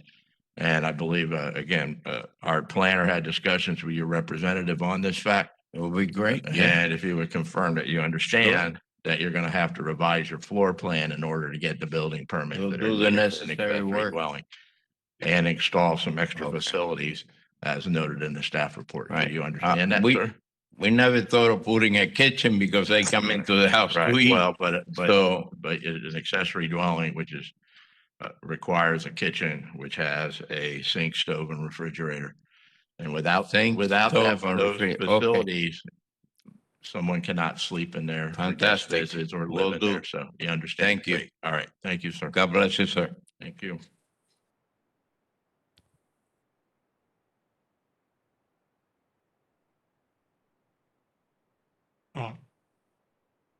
Would you like to make a summation or a rebuttal or?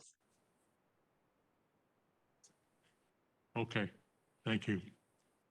At this time, variance 21-0258, the hearing is closed.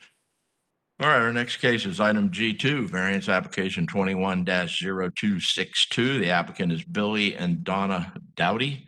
The request is a variance to fence requirement. Staff findings will be presented by Laura Marley. Good morning, Laura Marley, Development Services. The applicant is requesting a variance for an existing and replacement fence on a corner lot. Per the Land Development Code, fences over 4 feet in height shall not be allowed within the required front yards. The applicant is requesting a 2-foot increase in the permitted fence height to allow a 6-foot height for an existing and replacement fence along the property lines in the 2 required front yards to the south and west. Thank you.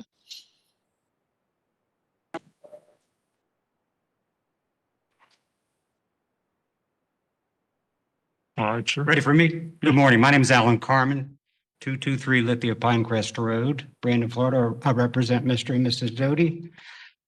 Just a little bit of background. Mr. and Mrs. Doty purchased this lot back in 2008.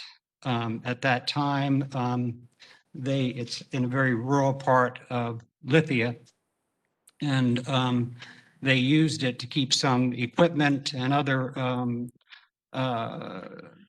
equipment and things that they used in the operation of a roofing business that they owned. And as part of that, they constructed a wooden fence around the entire property. And that was several years ago, and that's the fence that actually has been cited by code enforcement. Before the citation was issued, they decided to build a new residence on the property.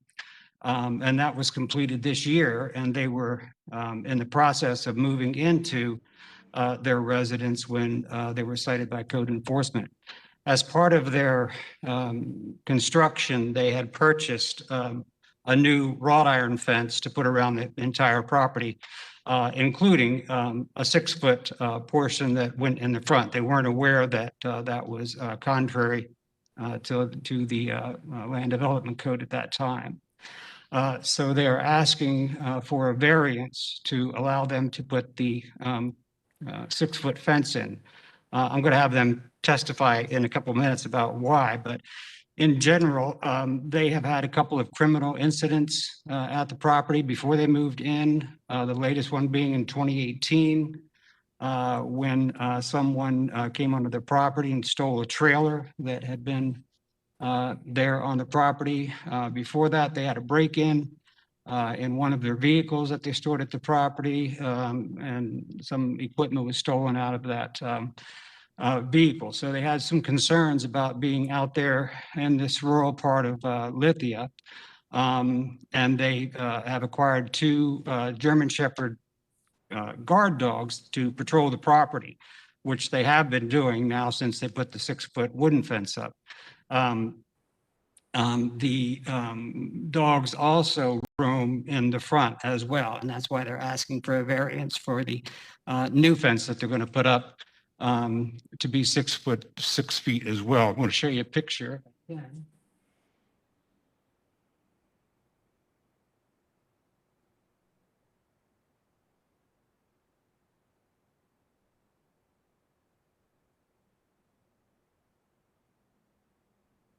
This is the new residence that they built, and that wooden fence is the existing fence that they intend to tear down and replace with the decorative fence. And you can see, as Ms. Marley pointed out, it's a corner lot as well.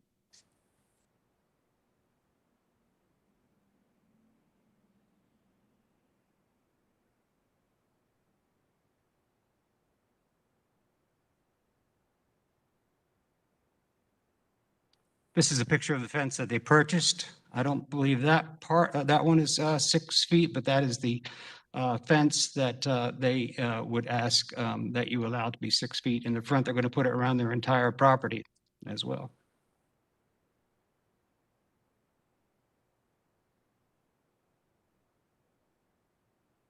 I just want to show you that they purchased the wrought iron fence prior to being cited by code enforcement, and that's the receipt for the wrought iron fence that they would like a variance for.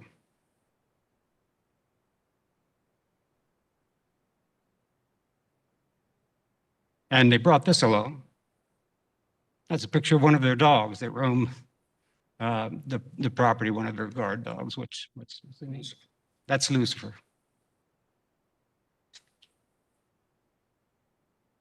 And if I could just have Mr. and Mrs. Doty address you very briefly so they can put on the record the reasons for their variance request. How you doing? My name is Bill Doty, 11036 Walter Hunter Road, Lithia, Florida. One of the main reasons why I did purchase the original fence is for security for our business. Once we had the new house built, I would like to continue to have the security for my wife because I work a lot, you know, and having a higher fence with my dogs there, because there has been some stuff going on in that neighborhood in the past, and I'm just concerned about my wife being home alone, and I want more protection for her. Any step up we have would be better for her. You know, it's just, you never know what happens nowadays. So, and I'm trying to help, you know, do the best I can and keep my dogs safe also as well.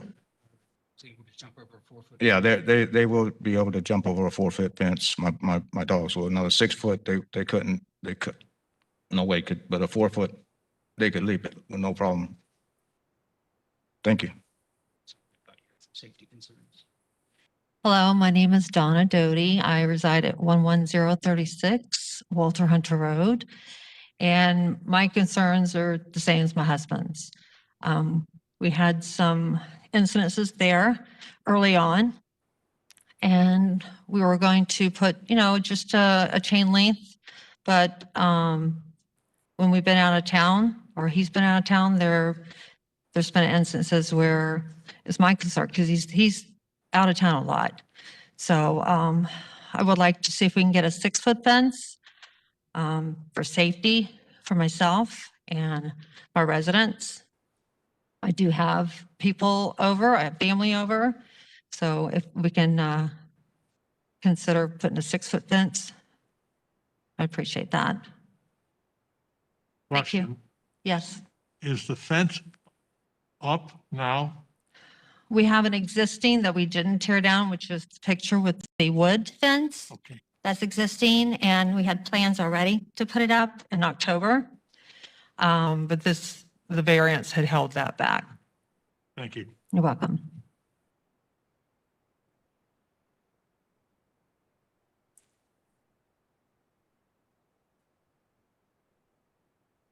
I think if there's nothing else, are there? Nope.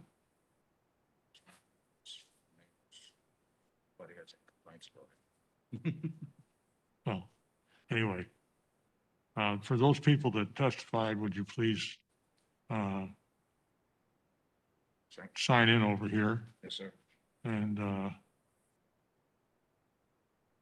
is there anyone against or opposing this particular fence proposal?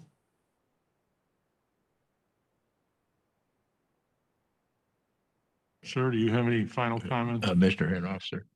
Yes. Yeah, actually, yes. If I can get the applicant's representative, please. Go back to her. Yes, yeah. I just want to point out that you should familiarize yourself with the site visibility requirements found in section 60403F of the Land Development Code. Talks about visibility at site triangles where roadways and intersect, driveways and roadways intersect. And just to let you know that the fence you install needs to comply with those requirements, and that this variance, if approved, will not obviate compliance with those requirements. So again, that's section 60403F of the Land Development Code. Okay? Okay, thank you. Yep.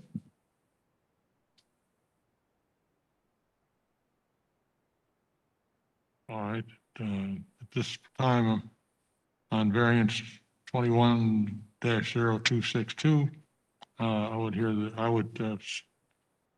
state that the hearing is closed at this time. Okay, our next case is item G3, variance application 21-0269. The applicant is Claude Tanner. They're requesting multiple variances to accommodate a proposed subdivision. Staff findings will be presented by Colleen Marshall.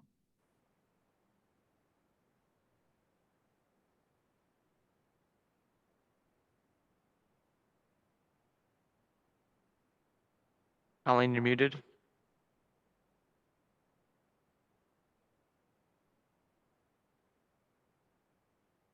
Colleen, I'm going to unmute you. Thank you. When I went to share screen, it changed. I couldn't find the unmute button. We can hear you now. Second, I'm just going to pull it graphic back up here.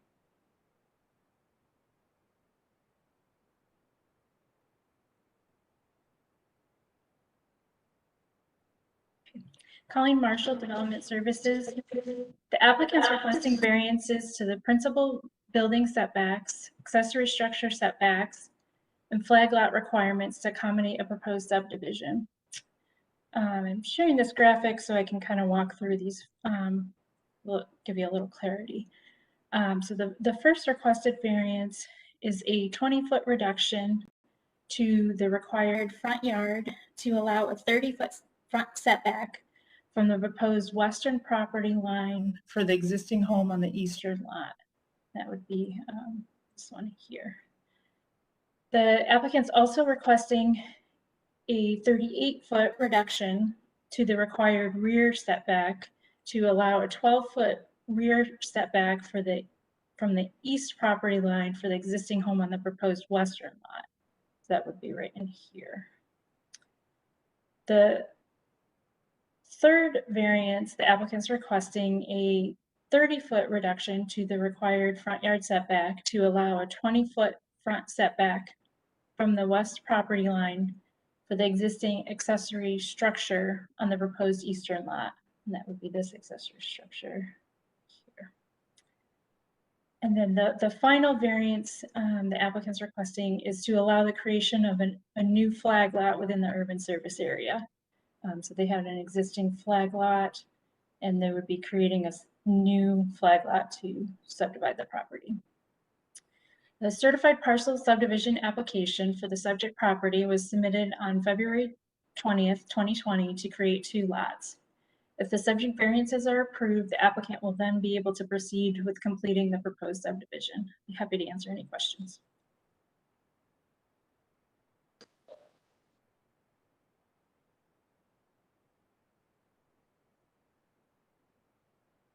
Thank you. Is a person here to present the proposal?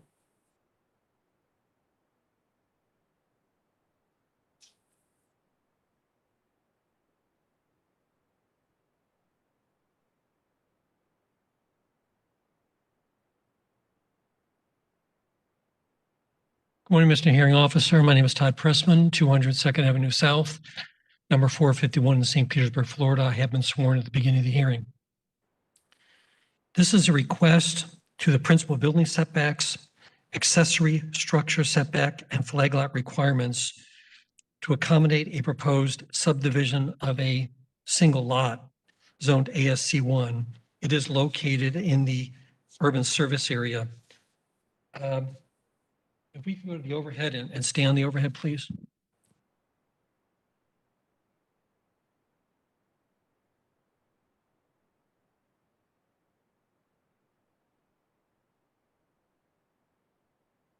So the applicant had submitted for a lot split, which was permissible. However, they picked up a number of variances that we're here to address today. There are no code violations of any kind on the site. And it was shown from Colleen, the split is proposed in this manner, which meets the zoning requirements. Now, specifically on variances,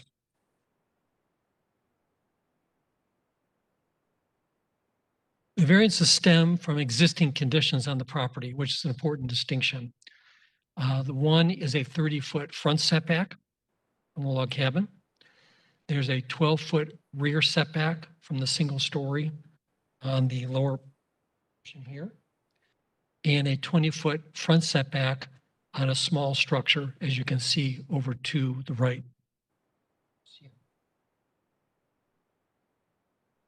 And then the last variance is for a flag lot, which, as you can see, Mr. Hearing Officer, there is already existing flag lot, which is permissible.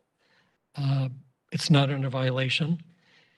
And that's part of the variance criteria in that this is a very large lot, which I'm going to come back to in a second. And its topography and its dimensions and its very circuitous, singular, unique shape is perfectly permissible.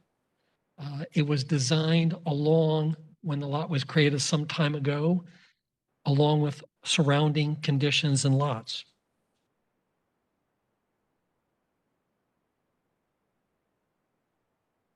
One interesting element that you can see the lot in question is very large. It's the largest in the area, which makes it unique and singular within itself.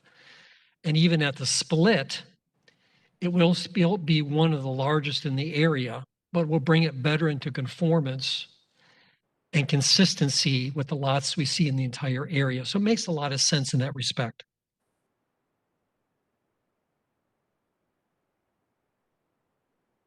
So looking at the criteria, item number 1, alleged hardships, practical difficulties, the lot split is being proposed amid existing conditions which surround the site and which drove the dimensions and shape of the site, and again, in relation to the lot split and to accommodate existing conditions on the parcel as well. The literal requirements of the LDC would deprive the applicant, because they're trying to be in conformance and consistent with all other lots and all their properties in the area. It clearly will not interfere with the original rights of others. I did receive probably 4 or 5 phone calls, all just asking what was proposed. I didn't speak with anyone who had opposition to it. Most of the people know Mr. Tanner out there personally. This lot split, again, would bring it in conformance and consistency with all the other lots in the area. And there would be no intrusions of any major structures of any kind. Number 4 is that serves the harmony and general intent, purpose of the LDC. The lot split is permissible per the variances requested because of the existing conditions that have been there a long time. And these would be lots, again, that are consistent in size to what's in the immediate area. Criteria number 5, it doesn't result from a legal act or result of actions by the applicant. The lot split is perfectly permissible. We can make the lot split. It's consistent with everyone else in the area. It does not result from any legal act. Again, there's no zoning violations of any kind on the property. And we believe it would bring substantial justice done considering the public benefit and the individual hardship suffered by the applicant. So in regard to all the variances, including the flag lot, we ask for your support. We don't believe you'll hear from anyone in opposition, and happy to answer any questions you might have.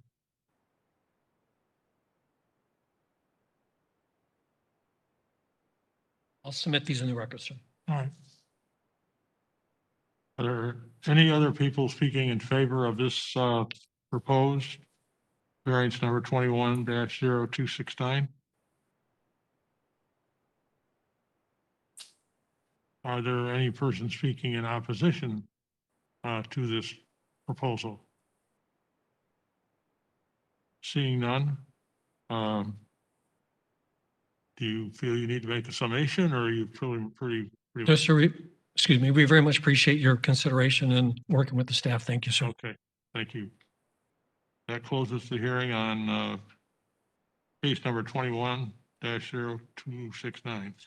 Our next case on the agenda is item G4, variance 21-0403. However, this case was continued to a later hearing date at the start of this meeting, which then takes us to item G5. This is variance application 21-0456. The applicant is David and Cynthia Howard. They are requesting a variance to subdivision requirements. Staff findings will be presented by Tim Lampkin.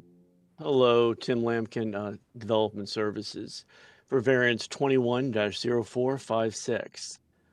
This variance is to access requirements for a proposed 2-lot subdivision of an existing flag lot in an AS1 zone district. So for the flag lot, per section 6.02.01B4A2, the private drive serving the flag lot needs to be a minimum of 20 feet in width, and it should only provide access to that lot. The applicant's requesting a variance to allow a 20-foot wide driveway extension serving the existing proposed two parcels, the existing flag lot and the proposed additional parcel. The access easement width, per section 6.02.015C, easements serving 2 dwelling units must be a minimum width of 30 feet. The applicant's requesting a 10-foot reduction to the required access easement width to allow an access easement of 20 feet to serve the 2 lots. If the variance is approved, the applicant will be required to secure subdivision approval from Hillsborough County for the proposed parcel split. The applicant will be required at that time to depict, among other things, the proposed access easement on the subdivision plan. No variances other than those stated in this report have been requested by the applicant. Staff did advise the applicant that the new east-west lot line splitting the parcel as shown on the submitted site plan must be at least 50 feet from the existing dwelling on the parcel. If subdivided, it does exceed the minimum dimensional standards for lots, for the lot width, for the lot size. That concludes staff's presentation.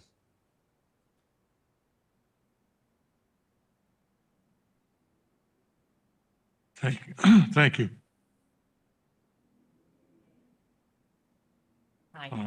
Calling forth someone speaking in favor of this project. I'm the property owner, All right.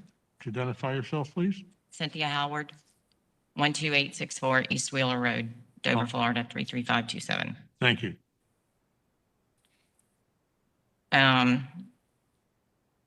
This is all new to me, so I'm just going to go with the flow of what I can remember to say. We have over 4 acres. We need an easement in order to be able to, we have a manufactured home on the property that is 960 square feet, just over a accessory dwelling requirement, I guess, by the size. We would like to keep it on the property for future hardship, may it be a grandkid, a sick relative, or whatever. So in order to be able to build a future home, we're asking for a variance for the easement on the drive in order to keep the manufactured home.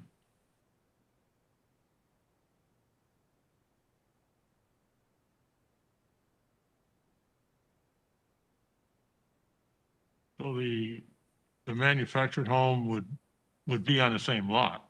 Well, after subdivide, because I'm understanding that we'd have to subdivide the property in order to be able to build a home, in order to keep the mobile home. So, And we're, according to the information I have, we're talking 4 acres of land, 4.39. 4.39. Acres of land. Right. All right. Again, I would ask, you can come over here. There's anyone to speak in favor of this proposal? Seeing no one, is there anyone here to speak against this proposal? Seeing no one. Ma'am, do you want to make any more vote? I have submitted letters from the property owners on each side of the easement.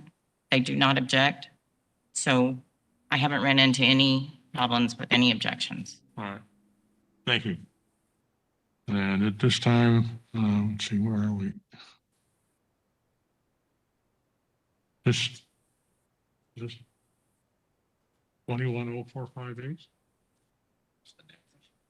That's the next case, sir. You just concluded 21-456. Okay.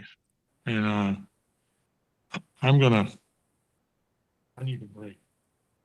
So I'm gonna call at this point for about a 15-minute break.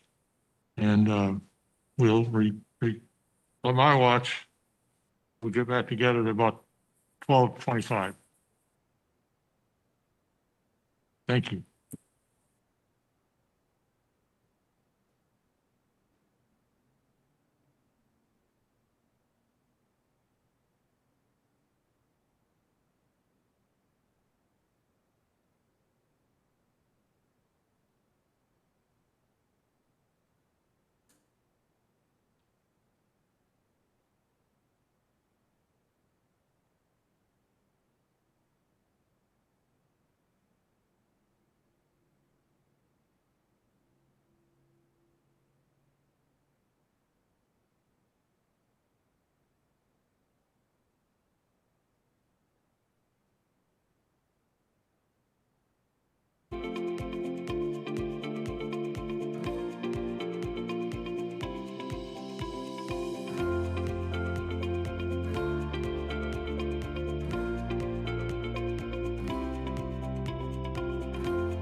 believe we're on number G6.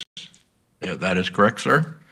All right, so our next case today is item G6, variance application 21-0458. The applicant is Phidias and Leslie Rodriguez. They're requesting a variance to accessory dwelling requirement. Staff findings will be presented by Isis Brown.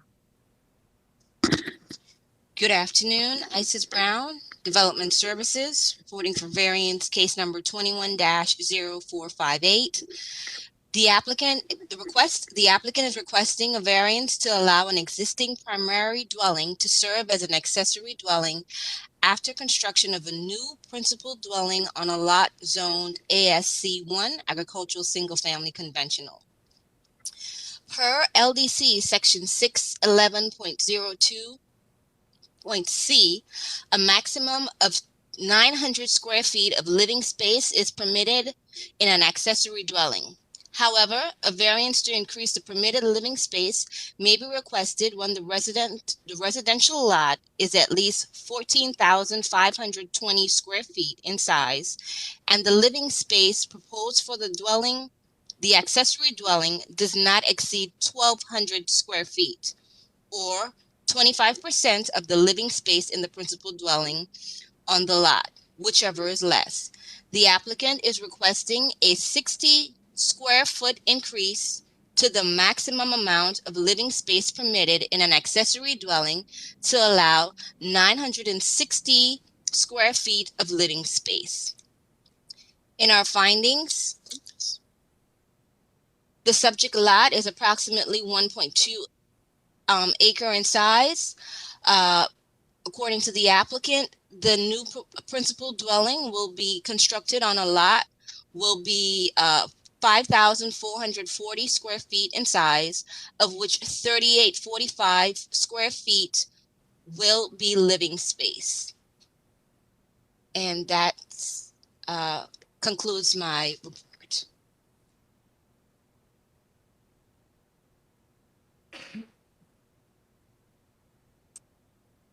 All right, thank you for that presentation. And at this time, I would call for the applicant to come forward.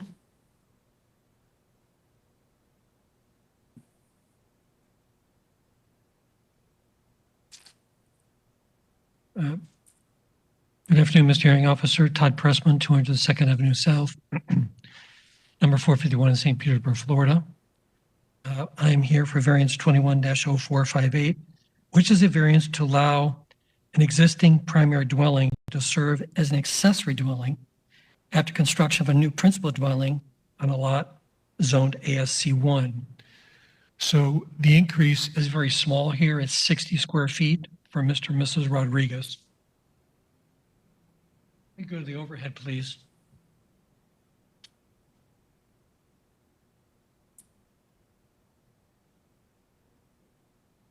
So this is an aerial of the existing site. As you can see, there's this one structure on the site. And what is proposed, sir, on that same lot is the existing structure, which is there, is proposed to become the accessory, and the primary structure, which is proposed, will be here. There are no zoning violations of any kind. This is a proposed project. I will say that the comprehensive plan specifically supports these issues. Policy 1.2.1.2 reads as, the county shall allow the development regulations to consider accessory units associated with single-family residences for elderly and handicapped persons who are related to the primary occupant. Goal number 2 is to promote and assist in the provision of an ample housing supply with a broad range of types and price levels to meet current and projected housing needs so that all Hillsborough County residents have the opportunity to purchase or rent standard housing. The LDC, in a sense, recognizes these variances under section 6.11.02.c and does indicate a variance is permissible to ask for. My personal opinion is, I think this comes under the title of a very low-level variance. The code is recognizing it, and that's a lot different than most variances that you hear. And I think the other critical factor, again, to repeat, is that what's proposed here is a very small increase of just 60 square feet. Now, one of the other important elements is, as you can see, the accessory structure, what will be the accessory structure, is very near the center of the lot, and that will provide more than enough buffering of any kind. We're not asking for any variances of that nature. So it's well situated and presents itself well in terms of the use. Looking at the criteria, explain how the alleged hardships, practical difficulties are unique, singular subject property. Again, this is in the line of an existing site, which is permissible and legal. Again, no zoning violations. And seeking to follow the direction of the LDC that a principal structure can be built with just a little bit of existing 60 square feet. And that's the critical factor. They're not adding it. It's the existing square feet of the proposed accessory structure. So it's lot size, topography, dimensions, and what's existing on the site. Criteria number 2, there are requirements of the LDC to private rights commonly enjoyed by other properties. Of course, a lot of properties throughout Hillsborough County are permissible for an accessory dwelling unit. The only thing that's requested here is 60 square feet, which, personal opinion, I would call de minimis on a property of this nature in regard to what's proposed, and particularly as the code recognizes in terms of elderly user and family member, which is specific to an accessory structure. Criteria number 3, would not substantially interfere with the rights of others. I did hear from one neighboring notice property owner.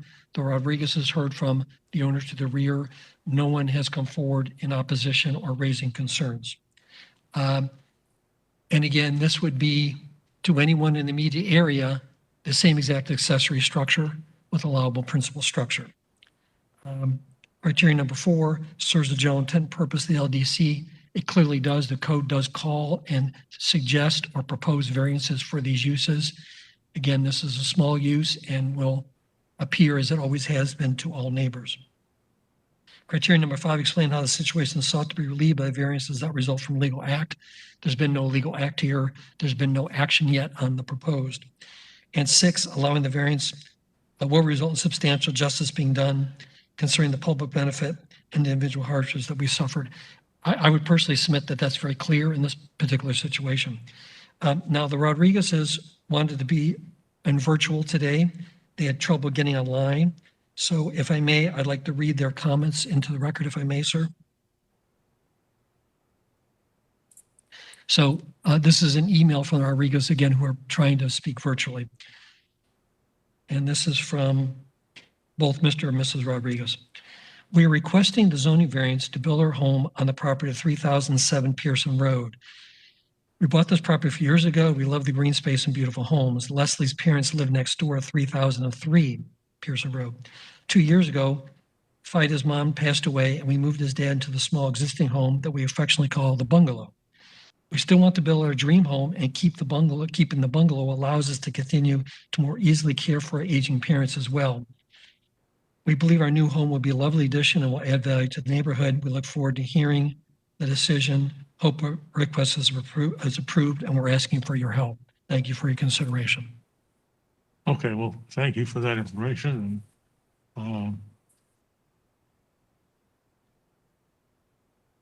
Is there anyone in any opposition to this proposal?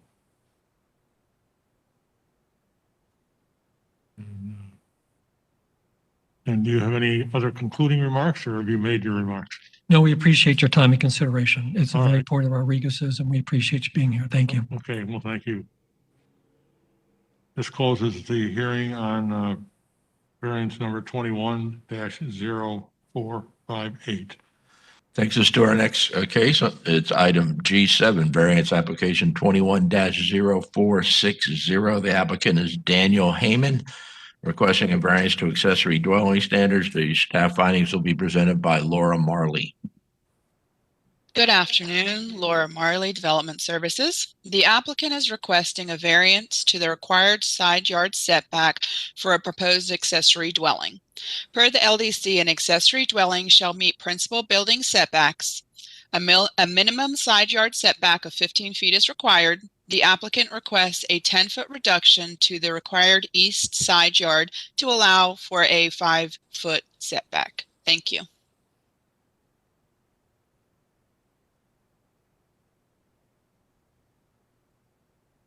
I see a gentleman approaching the podium.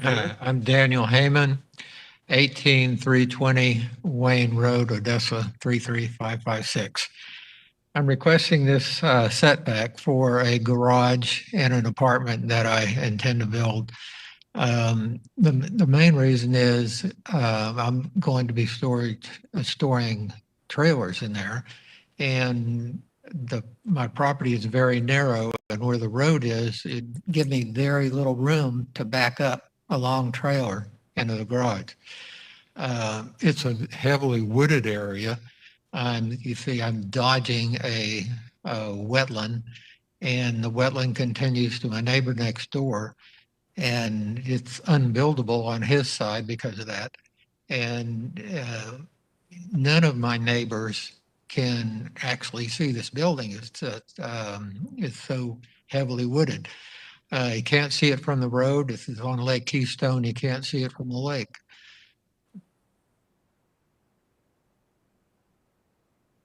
So this is your proposal, correct? Yes. All right. Yes, I want to reduce the 15-foot setback down to 5 feet. All right. And do you know if there's anyone else you're supporting this? Yeah. Okay. And we're talking about variance 21-46, I'm sorry, 0460. Is there anyone here to speak against this request? All right, sir. Well, I think if you'll sign in over here. Thank you. And this would close the hearing on case number 21-0460. Next case is item G8, variance application 21-0468. The applicant is the Bricklemeyer Law Group. Request is a variance to lot development standards and buffering screening requirements. Staff findings will be presented by Steve Beachy.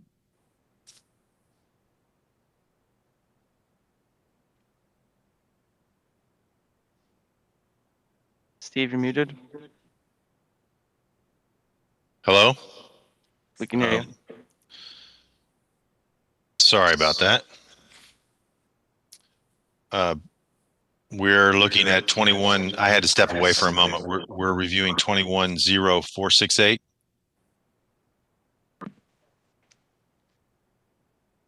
That is correct. Okay. Steve Beachy, Development Services.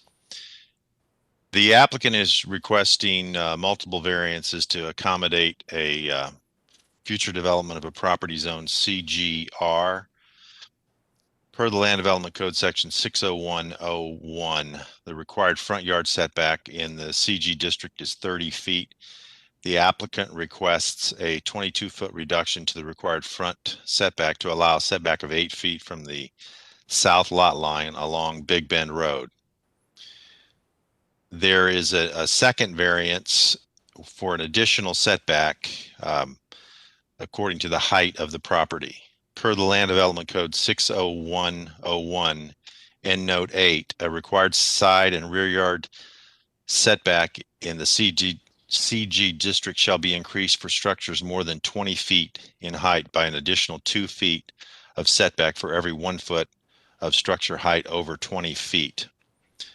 The applicant requests that no additional setback be required until the proposed structure exceeds 30 feet in height, at which time 2 feet of additional setback shall be required for every foot of structure height over 30 feet. And the final variance application is for the buffer width. Per Land Development Code Section 60606, a 20-foot wide buffer with a Type B screening is required on the subject property adjacent to abutting a multifamily residential parcel to the east, which is developed at a density of less than 20 units per acre. The applicant requests a 10-foot reduction to the required buffer width to allow a buffer width of 10 feet along the east parcel boundary. No variance is requested to the required type B screening within the buffer area. That concludes staff comments. Good afternoon. Clayton Bricklemeyer, 601 North Ashley Drive, representing the applicant. Steve just did a really good job. I was trying to figure out how to shorten it up. If you look at the overhead, there are 3 variances requested, as he said. Just to show you the justification for the front yard setback reduction, the red outline there is the property boundary. The 8-foot buffer would be inside the southern boundary of that property. In that area, you can see there's an enormous amount of right-of-way between the edge of the pavement and the actual property line, which we believe provides justification and no harm. You'll also see to the west, there's a CSX railroad tract, and to the west of the railroad tract is M zoning. So we didn't end up needing any variances to that side. So then to the east side is the Kings Lake Townhomes. I'm just going to show you a concept plan that we did. So this isn't filed, and it's just the idea, but a couple points just to see. The driveway is always going to have to be up the eastern side of the property. So that's providing the drive aisle width. You see where I marked 10 feet here? That's the 10-foot reduction where we're not asking for a reduction in the type B just from the 10 feet. And then if I go back to the aerial, you can see there's a green space on the western side of Kings Lake that's owned by the association.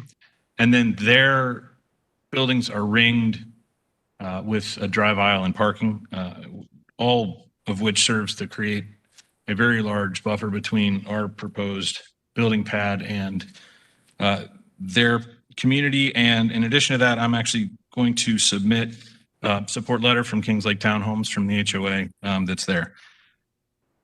The other request is for that end note height where you get additional setbacks over 20 feet. We're asking for that additional setback to kick in after we're 30 feet, which is just to give us some additional flexibility, and all the same justifications apply. You can see that as a triangular parcel, that's a hardship to get a buildable pad that makes any sense here. And so pushing it forward a little bit and a little bit, giving ourselves a little bit of a break on the east side allows us to do something reasonable. And I'm available for any questions, and the property owners here as well. Thanks. Is the proposal for this property housing? No, sir. It's zone CG. So this is a commercial, and actually it's mentioned in the Kings Lake Townhomes support letter. They're excited about some commercial development along Big Bend Road. They're feeling limited down there. So this is it's a commercial, it's a retail is what we expect it to be. All right. I mean, do you have anything on the board, or is this in the future? This is in the future. This is just to allow us to get to a pad. Right now, the building pad created by the existing setbacks is so small that it's hard to go to market and find a retailer who's willing to commit. Okay. Thanks. Is there anyone here speaking in support of this? Is there anyone here speaking against this proposed change? Seeing none, I would state that as to variance 21-0468, the hearing is closed. Our next case is item G9, variance application 21-0508. The applicant is Adalberto Rosales. They're requesting a variance of lot development standards. Staff findings will be presented by Steve Beachy. Good afternoon again, Steve Beachy, Development Services. The applicant is requesting a variance for an existing single-family home on a lot zoned RSC 6. Per Land Development Code 60101, the required minimum rear yard setback in the RSC 6 district is 25 feet. The applicant requests a 13-foot reduction to the required rear yard setback to allow a setback of 12 feet from the south lot line. In terms of findings, the applicant's survey indicates the existing structure encroaches 1.3 feet into the required 7.5 foot setback on the east side of the lot. The applicant has advised staff that they plan to remove the encroachment and therefore not requesting a variance to the required side yard setback. Also, the applicant's survey shows pavers and a shed located in the utility easement across the rear of the property. These encroachments are not permitted, and the applicant has advised staff that they will be removed. That concludes staff comments. Thank you. And would you identify yourself, please? Yes, my name is Alberto Rosales. I'm the owner and a resident and also the applicant for this. And your staff member pretty much covered it. I want to take down the current building that's there, current extension that was built onto the house, remove it in addition to the shed and replace it with a new one. That's it. That's it. I'm here to answer any questions you may have. I don't believe we have any questions. Anyone here in support other than yourself? Anyone here in opposition? And seeing no one, I would declare that the hearing on variance 21-0508 is closed. Thank you very much for your consideration. And after some consultation with the people sitting here, we're going to take a short lunch break.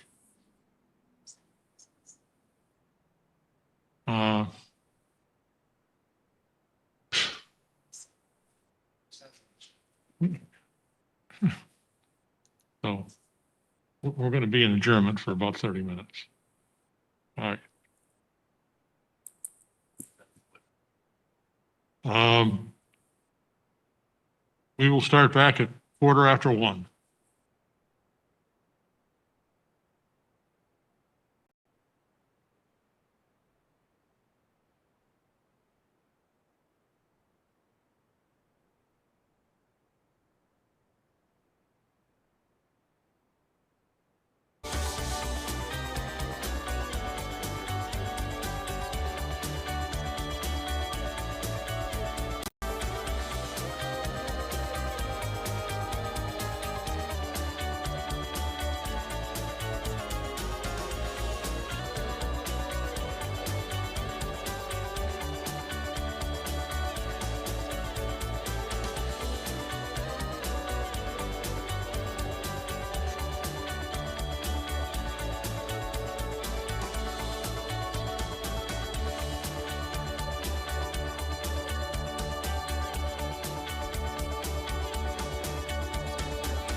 And I believe we're on case number 21-0508. That's correct, sir?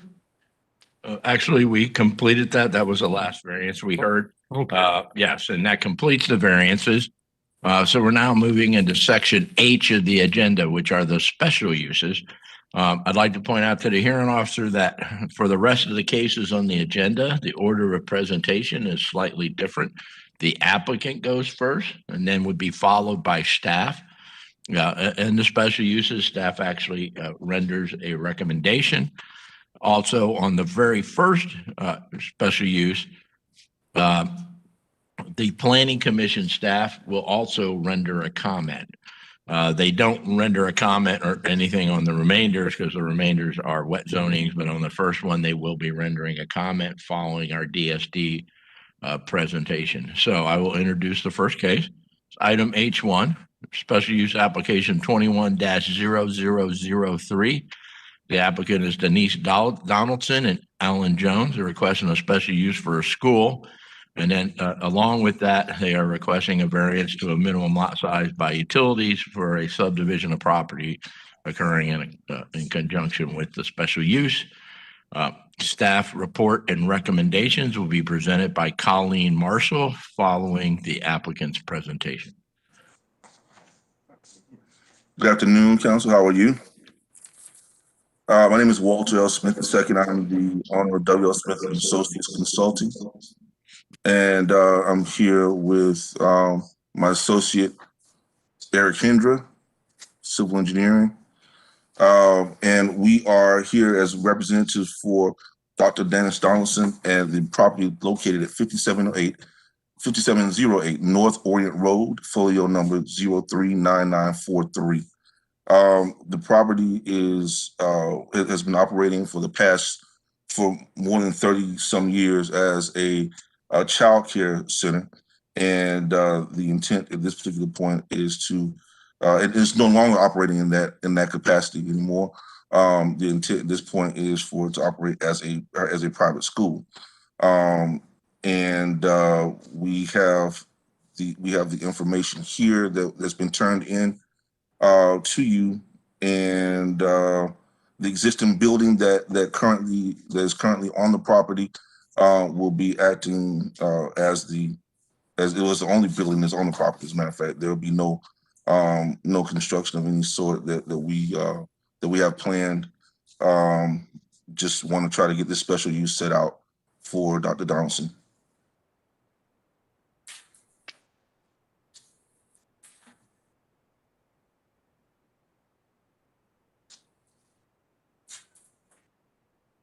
Mr. Smith? Yes. Could you restate your address again? My personal address? Yes, sir. 2504 East 12th Avenue. All right, thank you, sir. Okay.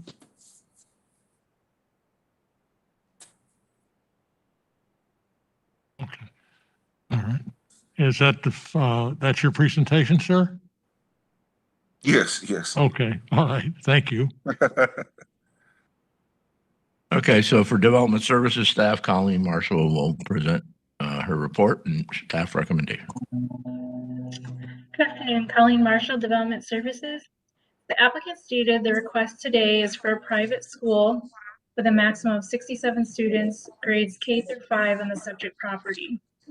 Per Land Development Code Section 61188B, the location, arrangement, and lighting of playfields and playgrounds shall be as such to avoid interference with the use of adjacent residential property. An existing play area on the property is located on the northeast corner of the site, abutting an existing industrial park away from the residential use to the south, and will continue to be used by the proposed school.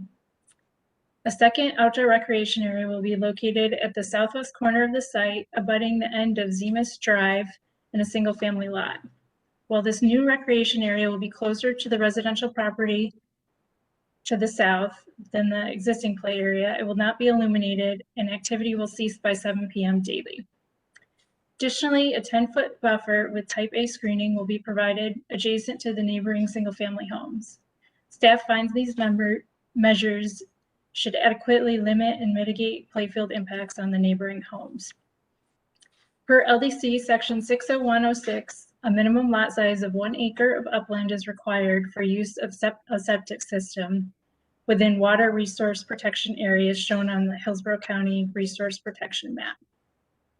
The proposed school site and the adjacent parcel, which is occupied by a single-family home constructed in 1950 and served by a septic tank, are located in a mapped water resource protection area.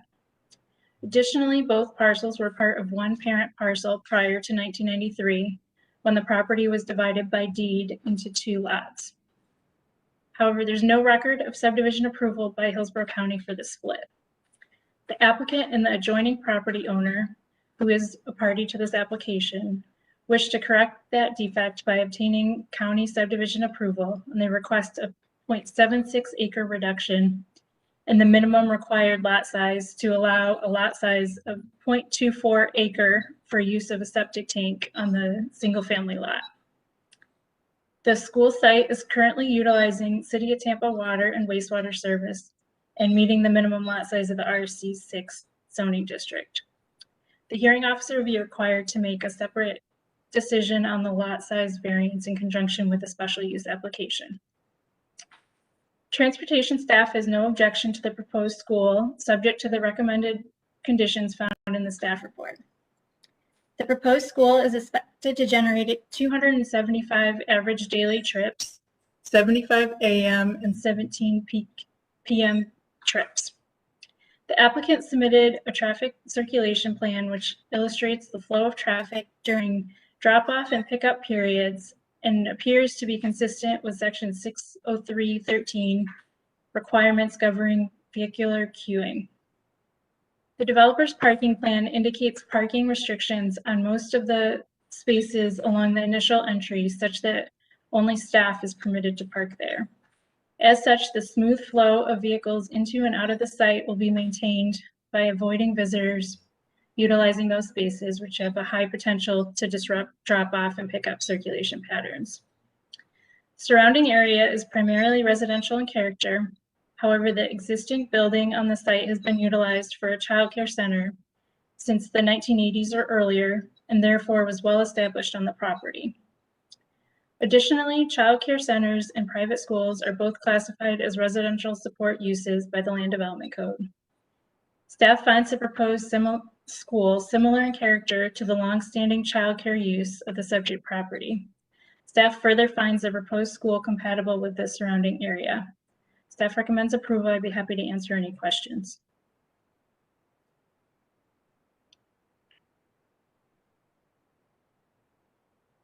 All right. I'd like to introduce Joanne Haley. She will provide planning commission comment. Good afternoon, Joanne Haley, Planning Commission. The subject property is designated Commercial Mixed Use 12 on the future land use map. It is located within the limits of the East Lake Orient Park Community Plan within the urban service area.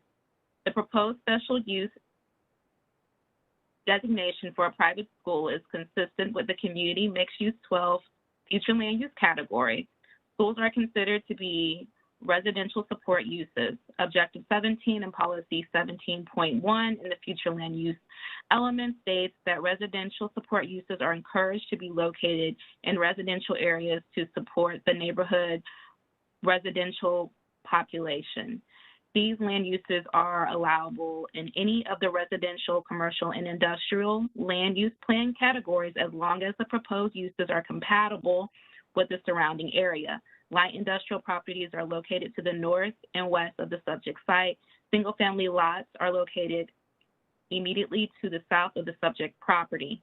Single-family lots are also located across Orient Road to the east. The school is comparable and compatible with the surrounding area and is consistent with Objective 16 and policies 16.1, 16.2, and 16.3.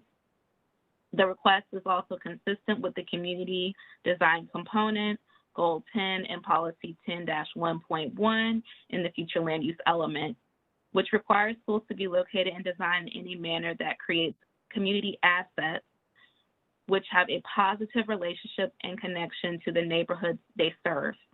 The design of schools is also encouraged to have a scale similar to adjacent development. The subject property is located within the East Lake Orient Park Community Plan, which encourages the improvement of educational opportunities. As such, the applicant's special use request supports the vision of the community plan. Based upon these considerations, Planning Commission staff finds the proposed special use consistent with the Future of Hillsborough Comprehensive Plan for unincorporated Hillsborough County, subject to conditions proposed by the Development Services Department. That concludes my testimony. If you have any questions, I'm happy to answer them. Thank you.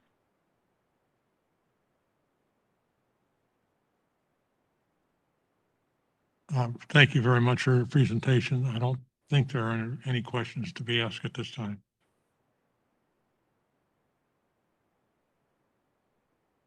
Now is the time that for proponents of this proposed change for school. Are there any proponents either here or appearing virtually?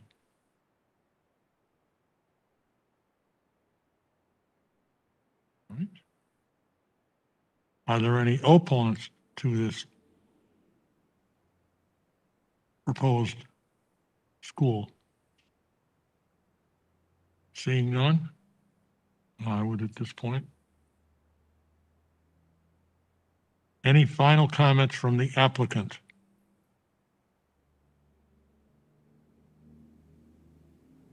Hearing none. Thank you.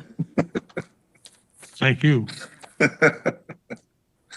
Thank you very much. And that this would end the case SUGEN 21-0003.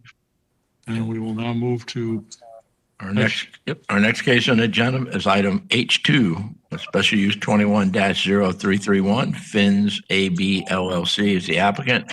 However, this case was continued. I'm sorry?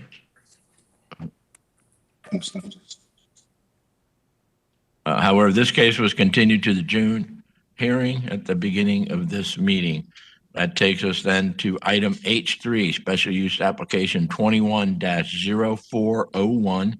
The applicant is El Recon Dominicano Incorporated. They are requesting a 4 COP RX alcoholic beverage permit, which requires separation waivers.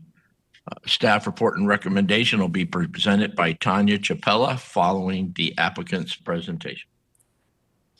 Good afternoon. My name is Mark Tiller with the Tiller Law Group. We represent El Rincon Dominicano, Inc.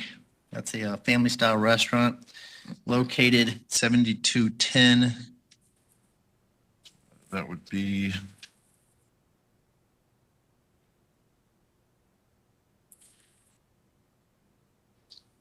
US Highway 301 South. Our client currently operates on a 2-cop R, which is a beer and wine license, and has been for quite some time without issue, approximately 1 year. What our applicant wishes to do is essentially upgrade to a 4-cop RX, which is beer, wine, and alcohol.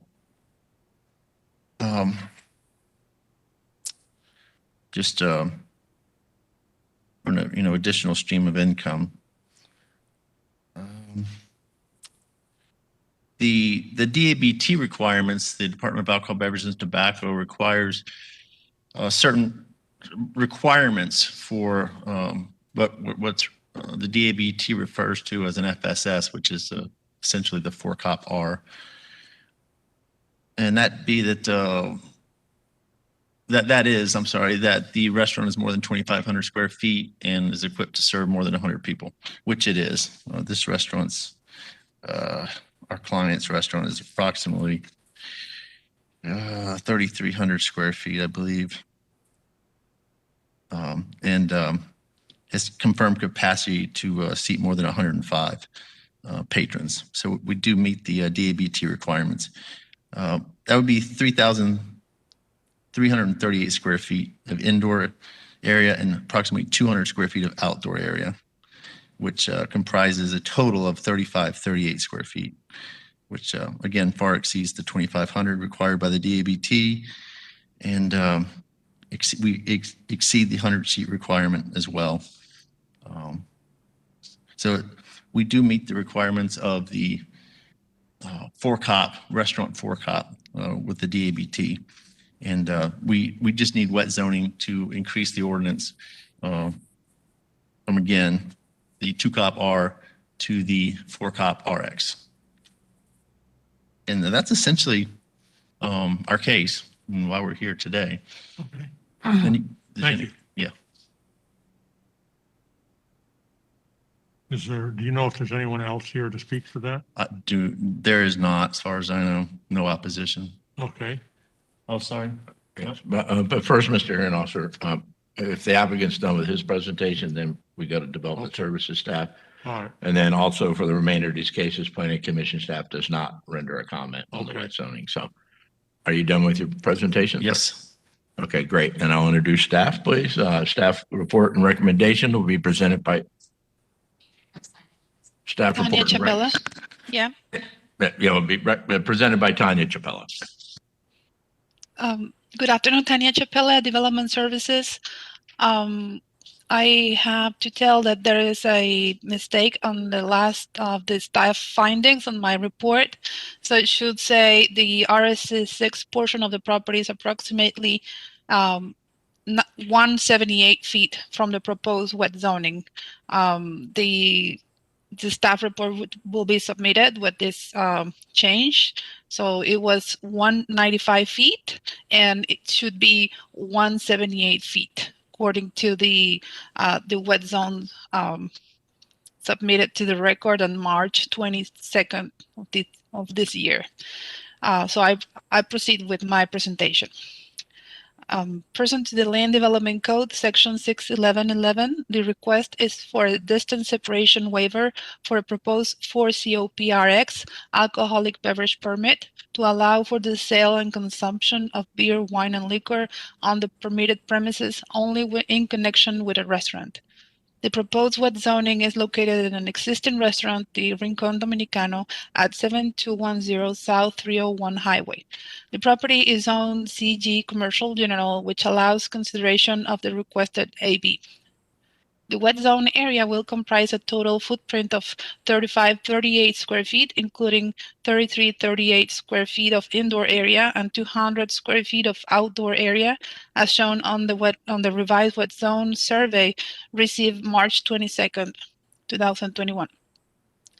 Per the Land Development Code, Section 61111CIJ, a restaurant must have at least 2,500 square feet of gross capacity and a patron seating capacity of at least 100 seats to request a 4COPRX wet zoning. The subject restaurant exceeds the minimum gross capacity, and the applicant has confirmed the restaurant has 105 indoor patron seats. So per the Land Development Code, Section 61111D, a proposed 4COPRX wet zoning must be located at least 500 feet from specified community uses and 150 feet from residentially zoned properties. For the submitted survey, the proposed wet zoning complies with the separation requirement from residentially zoned property. However, it does not comply with the separation requirement from specified community uses, specifically the Merry-Go-Round Child Care Center, located at 10810 Hanaway Drive, located 417 feet from the proposed wet zoning. The applicant requests an 83-foot distance waiver from the Child Care Center, again, to allow a separation of 417 feet, and has provided as a justification that the restaurant is a well-established business that will only be serving alcohol to its patrons with food. So the findings for this report was, I'm starting with the first one. The proposed wet zoning is located on Highway 301, while the Child Care Center is located to the southeast east on Hanaway Drive. The restaurant is oriented westward towards Highway 301, while the childcare center is oriented southward towards Hanaway Drive. And the two uses are separated by multiple wooded parcels. And additionally, the normal route of travel between the two uses is more than 1,100 feet. The subject premises are presently wet zone to COPR, which allows the sale and consumption of beer and wine in connection with a restaurant, while the proposed 4 COPRX wet zoning would allow the sale and consumption of beer, wine, and liquor in connection with a restaurant. Staff finds the proposed wet zoning represents an incremental change from the existing wet zoning on the premises. Staff further finds the restaurant nature of the proposed wet zoning, relative orientations of the restaurant and childcare center, intervening properties and route of travel between the two uses of more than 1,000 feet, negate potential impacts on the childcare center, and negate the necessity for the required distance separation. Therefore, staff finds the proposed wet zoning approvable. Additionally, Mr. Officer, we need to address this item because it's related with the proximity with residential properties. So we know that there are 3 neighboring properties within 150 feet of the proposed wet zoning that are occupied by single-family homes.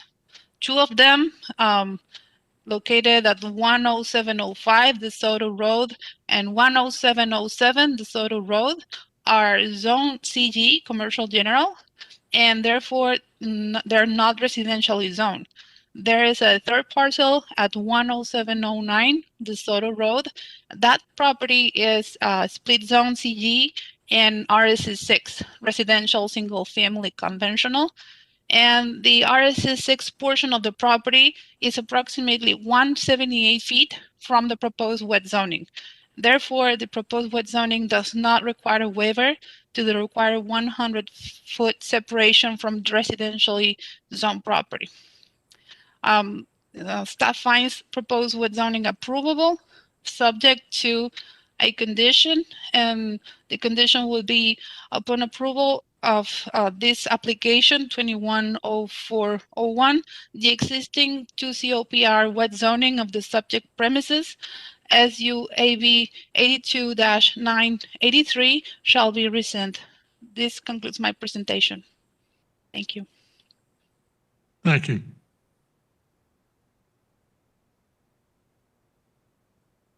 I think we have at least one person that wants to speak.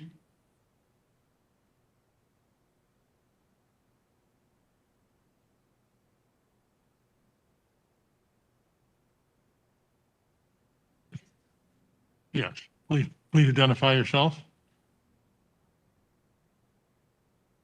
My name is Suzanne Shahan, and I reside at 10709 DeSoto Road in Riverview. Excuse me, ma'am, you need to wear your mask during this. Continually? Okay. If I'm muffled, let me know, please. Yes, ma'am. Also, Mr. Hearing Officer, I don't know if there's more than one opponent in the room. There is, but she's on her way from her office. Okay. Opponents are allowed a total of 15 minutes. So if it ends up being more than one speaker, it might be worthwhile to find out in advance. Then you can divvy up the time among them. But you'll have to find out if there's more than one opponent. Well, I think you say there's somebody else en route. She is on her way. I can probably do what I need to do in about 7 minutes, which would certainly leave her half of the time. All right. Communication staff, is there anyone signed up virtually in opposition? No? Okay. Please identify yourself and go ahead, please. Okay, my name is Suzanne Hannah Shahan. I reside at 10709 DeSoto Road in Riverview. My property is immediately adjacent to El Rincon Dominico. We actually share a property line. And I find that the information presented is highly inaccurate in terms of the distance from the actual residence, my home, to this building. It's probably about 50 feet from the corner of his building to the corner of my home. My home was constructed in 1895. It's the oldest house in Riverview. It's 3,000 square feet, and it has 36 antique glass sash windows.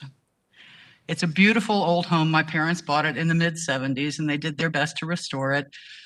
My mother finally passed in the late 90s, and I inherited half and then bought my sister out of her half, and we began residing there in 2000. Historically, the restaurant behind us was an ABC Pizza that was constructed for that purpose. It looks like all the other ABCs in the United States of America. The actual square footage of the area where people eat is probably closer to about 750 square feet. They may be able to seat 75 to 100 people, but it would be enormously crowded. Our problem with this is that it has not lived up to its purpose and its current zoning as a family restaurant. They have been attempting to revise the audience that they serve and have begun behaving like a club and have started playing very, very loud dance music. They actually start at about 11 o'clock at night when they should be stopping their noise at about that time of night. Further, they play until 2 in the morning, sometimes later. And when they do shut down that music and that throbbing bass that vibrates all 36 antique windows, they spill into the parking lot and they crank up the car stereos and continue the party until the wee hours of the morning. This is only Fridays and Saturday nights, but it's very, very consistent with the exception of this month. They've been extremely quiet during the month of April. They were also quiet during the month that the president mandated that we go into lockdown. It is an incredible hardship on the people who live in close proximity to this place. They also have created other disturbances and hazards in the sense that I'm finding an awful lot of cooked animal bones in my yard. We do have a privacy fence that separates us, and my suspicion is people either throw them over the fence or they leave their dumpster open and then animals get into the dumpster and they haul these animal bones from cooked meats into my property, which then creates a hardship for me and my animals. I recently had to put one of my animals down, and it may have well been a problem from one of these bones that created her gastric problems. I had a great relationship with the previous owner of the ABC restaurant. I always had his telephone number, and if his burglar alarm went off in the middle of the night and woke me up, I could call him on the phone and he'd drive right over and turn it off. We don't know the people at this restaurant. We've tried to get to know them. I'm speaking for myself and my immediate neighbors. We've contacted them and let them know that their noise is untenable, that people are not able to sleep. The problem with the trash I've tried to address. Numerous times I filed complaints with the county about the noise disturbances, and the responses from the county have been that the situation was resolved when it was not. To my knowledge, nobody ever came out and actually canvassed neighbors to find out the impact of this particular restaurant on our area. But the previous ABC was fine, and so was the little cafeteria that was there briefly, I think for a couple of years. Similar format, except that they served breakfast, lunch, and dinner, and then they shut down about 9 o'clock at night. They didn't want to go into a live music venue or a club venue. This fellow or individual, whoever it is, seems to want to have a club. And this place is too small and too close to homes and a school and a daycare for that. It destroys my ability to enjoy my home. If you had 4 hours of thumping bass vibrating all the walls in your home, I don't think you'd find it very enjoyable either. And that's about all I have to say right now. Also, he's already advertising that he is having alcohol at his events. Patty, who is my neighbor and is supposed to be here soon, has an actual flyer for an event coming up in which he advertises alcoholic beverages. And I have no problem with a beer and wine establishment or a family restaurant. I have no problem with live music, but stop at 11 o'clock because you are abutting a very small, very closed residential area. If you understand the layout of the land, there's a curve in the Alafai River, and we're on the northeast part of Riverview. It's very old. As I said, my house is the oldest one. And it's a quiet neighborhood, and we like it that way. We like our children to be able to walk to the elementary school. There are only 4 through streets from 301 to Providence Road. Hannaway happens to be one of them. I was a Hannah once. My road is DeSoto. It's one road over from that rather. And so the lots are large. but it is predominantly single-use homes. There are a few duplexes here and there. It's definitely middle class, definitely very quiet, but the amount of trash that's generated and the trash that we now pick up in our yards from people exiting has increased. And we do flow right down into the Alafai River. We're less than a mile from the river. My road dead ends into the river, as do all the other 4 through streets. We've already lost about 5 acres of our wetland protection. Homes are starting to flood now where they didn't before because of areas that have been paved and have denigrated, well, they're detrimental to the purpose of a watershed area. When you pave it over and you have no place for the water to run off, it's going to flood people's yards. And that's what's happening now. But thank you for your time and the opportunity to speak. Thank you. Ma'am? No, ma'am? Did you say someone else is at root? Yes. Okay.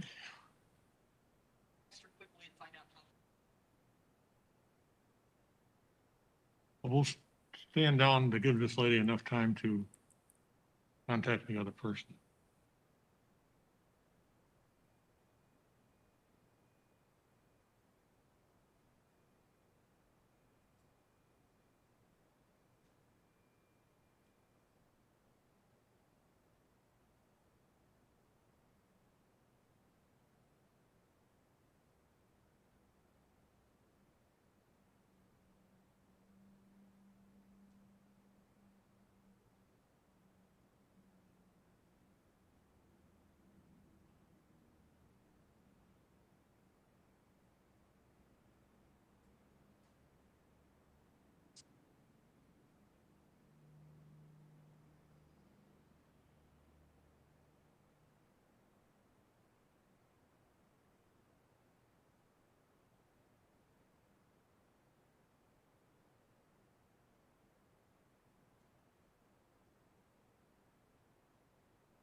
Yes, this is Mark Tiller again, Tiller Law Group. I just didn't want to waive my objection to this belated witness. We do object to the witness being late, as we've been here since 10 o'clock. It's my understanding that you have to be here the whole time to be able to present. So it's an injustice to us, since we were here at 10 all day, to have to wait for a witness who's still not here. Your objection is noted. Pardon me, sir? Your objection is noted. Thank you.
Good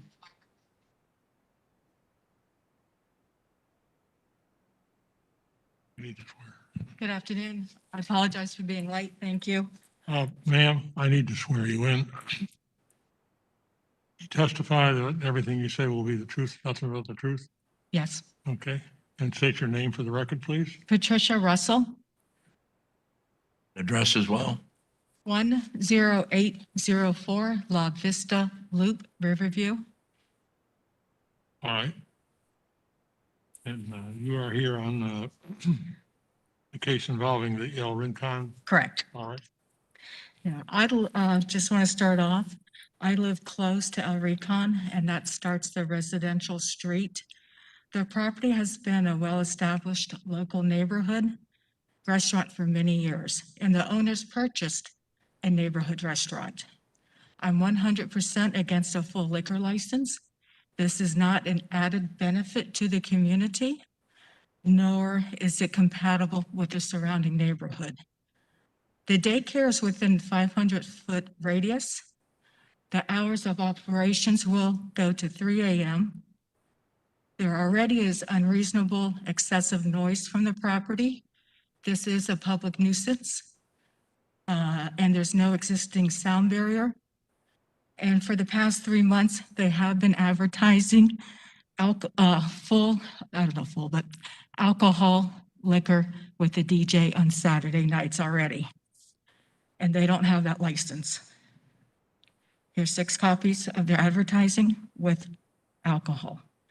So if the council would please acknowledge the residents and the surrounding area and enforce the code you wrote. That's all I got. Thank you. Do you want a copy of this? Yes. We do.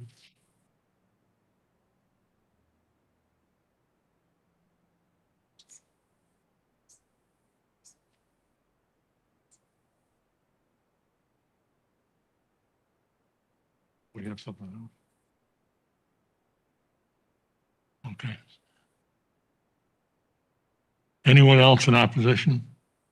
Okay, thank you. So, Mr. Hearing Officer, just to touch on some of the points brought up by the opposition, the site currently has a restaurant wet zoning, which allows the sale of beer and wine. This request is for a restaurant wet zoning that will allow the sale of beer, wine, and liquor. In both cases, the wet zonings require that no more than 49% of annual gross sales be derived from the sale of alcoholic beverages. In both the current and the proposed wet zoning, they must operate accordingly, where more than 50% of gross sales will be from food and non-alcoholic beverages. Also, I'd like to point out with regards to the separation requirements, the distance is measured from the footprint of the wet zoning to the property line of the residentially zoned property and the child care center. It's not measured from the property line of the shopping center where the wet zoning is proposed. It's measured from the footprint of the wet zoning to the residentially zoned property. And in this case, the nearest distance is 178 feet. So they meet the separation requirement. I'd like to point out that the separation requirement for the existing 2-COP-R wet zoning and the separation requirement for the proposed 4-COP-RX wet zoning is the same. It's 150 feet. So under the code, these wet zonings are deemed to be of equivalent intensity. And as noted in our report, that is one reason we find it. This is an incremental change to the existing wet zoning. Finally, I'd like to point out that if there is examples of patrons consuming alcohol out in the parking lot under the current wet zoning and with the proposed, that is prohibited. All consumption of alcohol must occur within the wet zone footprint, which in this case is the building and a small porch on the front, I guess where the entrance is to the building facing 301. So for the nearby residents who spoke in opposition, again, if you feel that there are people consuming alcohol in the parking lot, whether they brought it themselves, whether they bought it there, it is prohibited. And you can make reference, contact code enforcement on that question. And that's all for staff comments. No. Ma'am.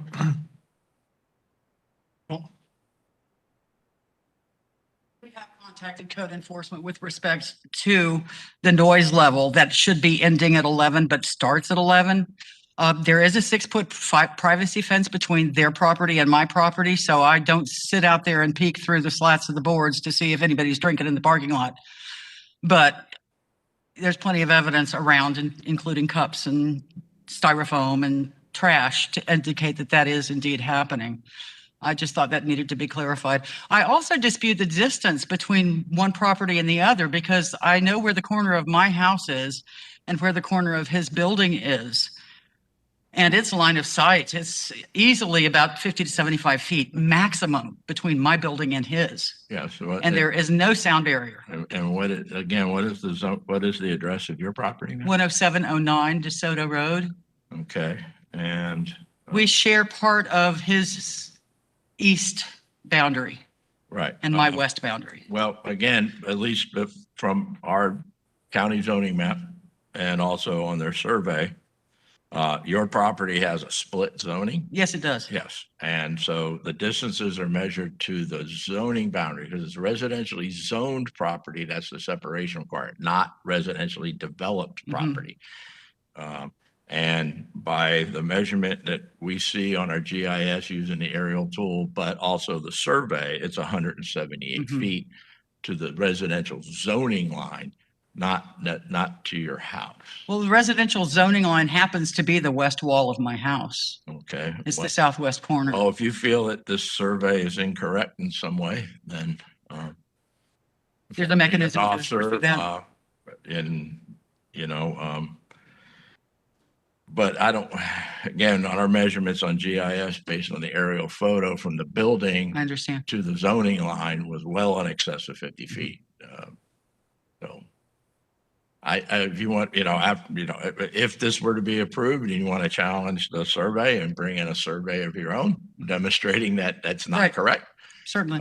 then you're free to do so. And this approval, as with all wet zoning approvals, based on the accuracy of the survey. I neglected to mention previously too, that we already have an area that is wet zoned. We have a veterans establishment at the corner of Hannaway and 301 that is maybe 3 shops away from El Rincon Dominico.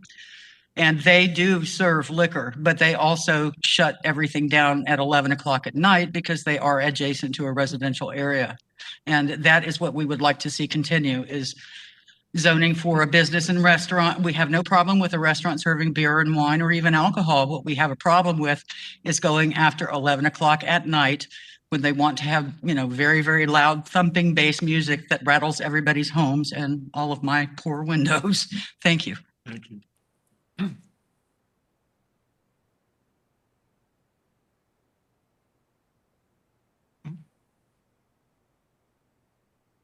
Is there any rebuttal by yes.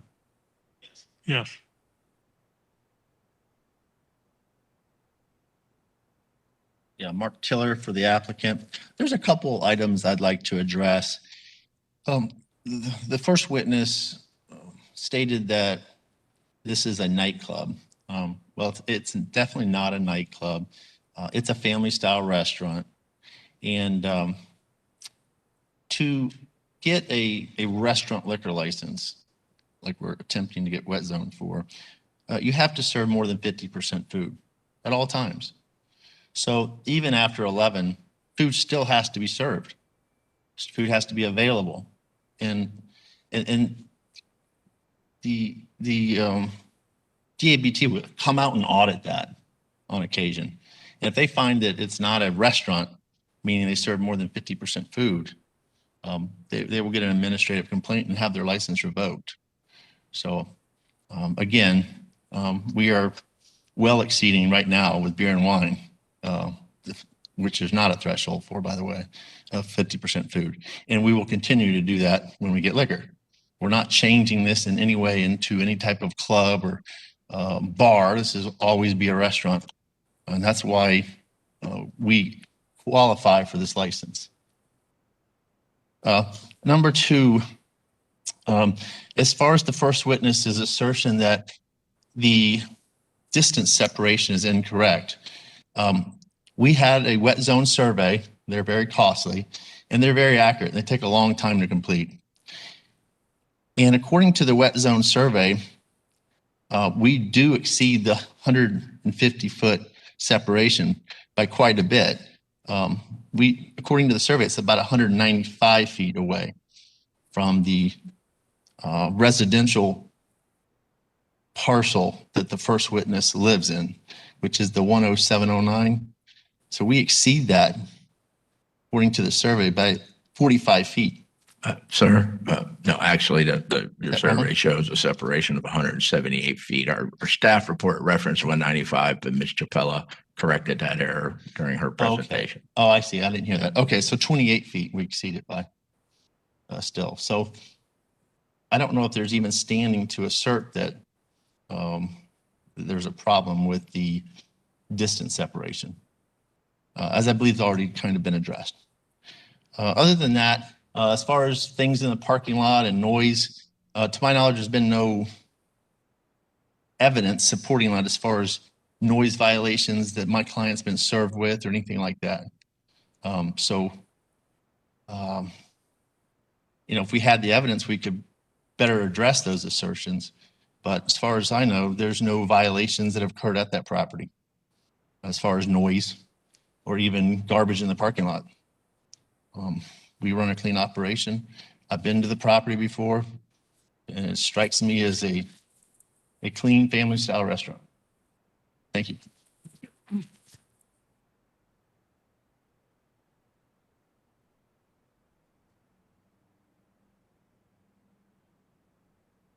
Oh, no, no, ma'am. No. Because we do have some rules. So this closes the testimony? No.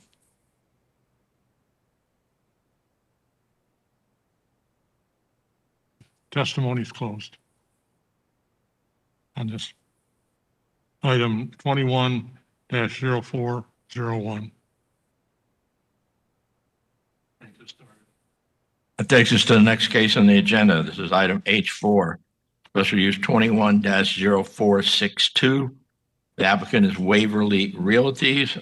They're requesting a 2 COPR alcoholic beverage permit, which requires a separation waiver. I'd like to point out that these next three cases, H4, H5, and H6, are all located in the same shopping center for three different proposed restaurants and a project that's under development. So when you look at the reports, you'll see that they're closely related, but are indeed separate wet zonings. Following the applicant's presentation, staff report and recommendation for all three of these cases will be presented by Tim Lampkin. Good afternoon. My name is Bryce Pinson with Half Associates, 1000 North Ashley Drive, Suite 900. I'm here representing the applicant. The subject site is located within Parcel A of PD 981539, which is recently redeveloped with a Sprouts Farmers Market grocery store. The goal is to redevelop and the remainder of the site and revitalize the area. Redevelopment of the site includes the addition of new structures for restaurant and retail uses. The property owner wishes to apply for a 2 COPR permit for 3 separate buildings on the site, which is for beer and wine for sale and consumption on and off the permitted premises in connection with the restaurant. The 2 COPR permit for the site was approved on January 25th with application SUAB 210013. However, a correction has been made to the survey and legal description for the site, and we have reapplied for this reason.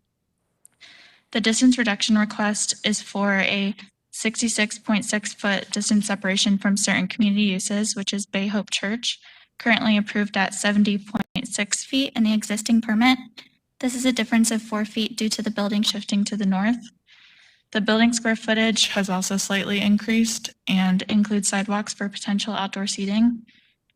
Staff found that we are in compliance with LDC section 6.11.11.E.3, which provides for approval of separation waivers where there are special or unique circumstances where the alcoholic beverage use applied for does not have significant impacts on surrounding land uses, and certain circumstances negate the necessity for specified distance requirements. And I'm here if you have any questions.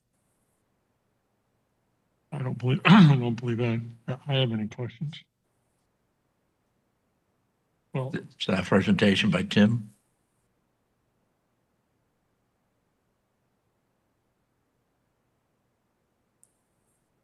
Tim?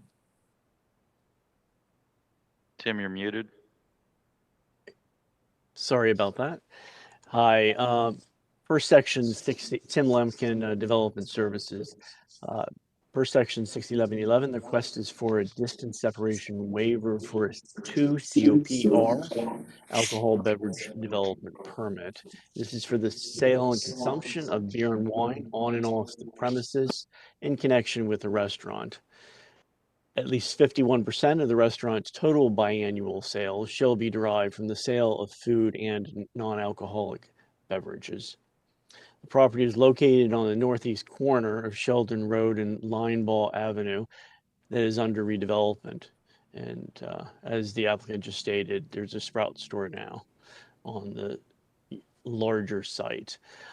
A little bit of background on this: on February 15th, 2021, the land use hearing officer approved this 3 COPRs AB permits on this subject property. This is all in the report. It was AB 2113, 21141, 21050 for 3 proposed restaurants for the larger project.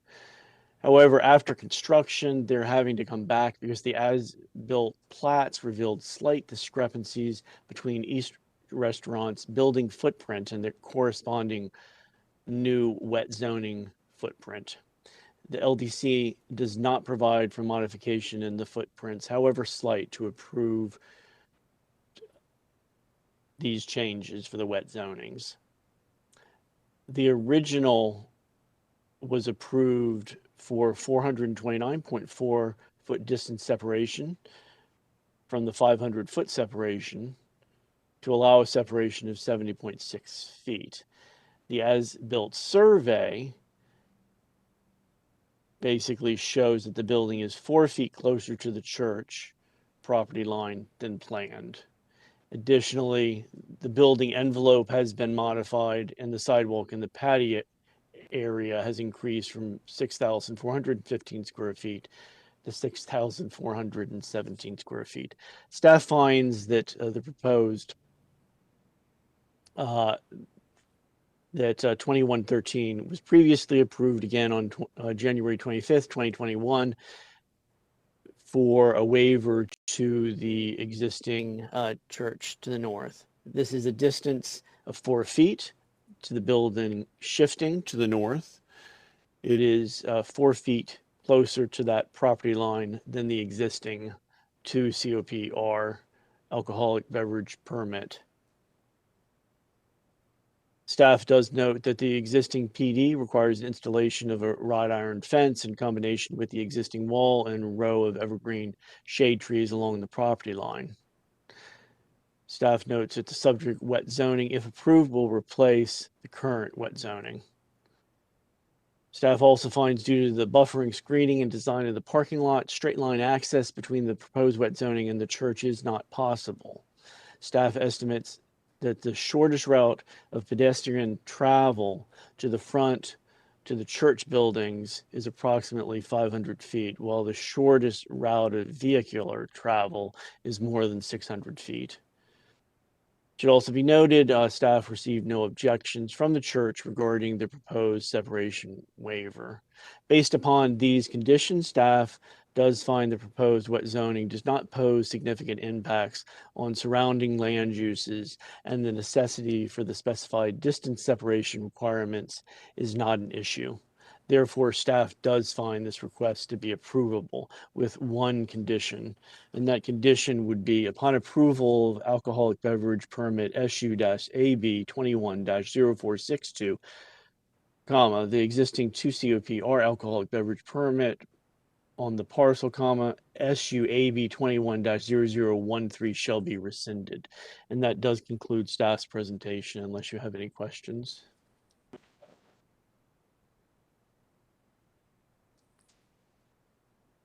I guess I have one. This is the hearing officer. Are we dealing with all three applications here? We are not. We're dealing with each one has to be, a decision has to be made separately.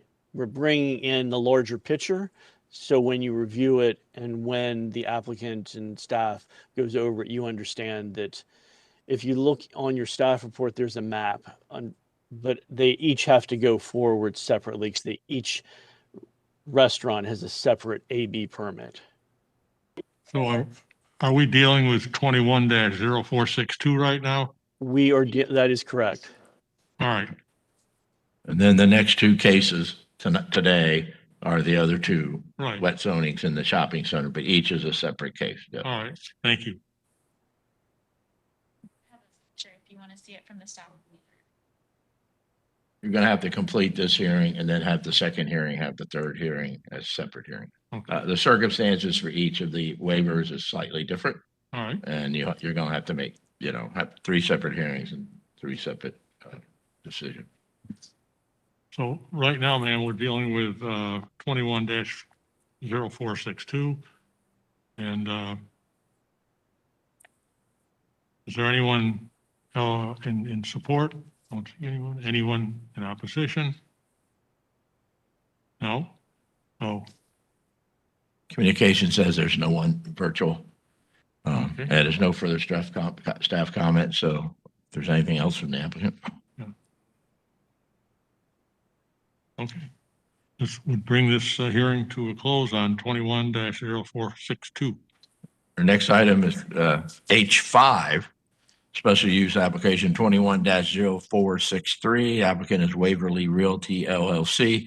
Request is for a 2 COPR alcoholic beverage permit with which requires a separation waiver.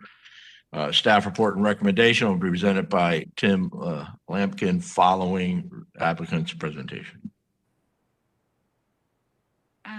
Good afternoon again. My name is Bryce Penson with Half Associates, 1000 North Ashley Drive, Suite 900, and I'm here representing the applicant.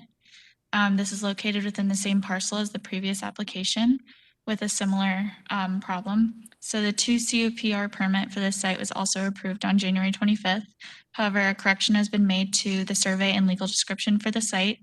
The distance reduction request for the 2 COPR permit is for a 330.4 distance separation from certain community uses currently approved at 341.4 feet in the existing 2 COPR permit.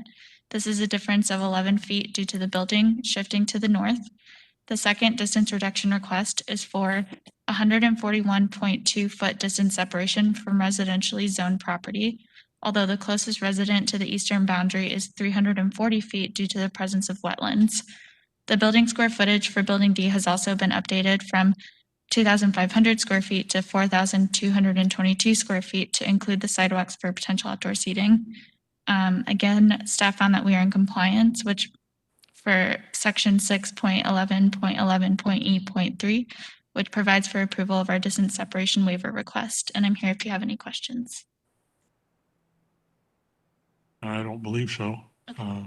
Does staff have an independent report? Yes, we do. Tim Lampkin, Development Services, for 21-0443.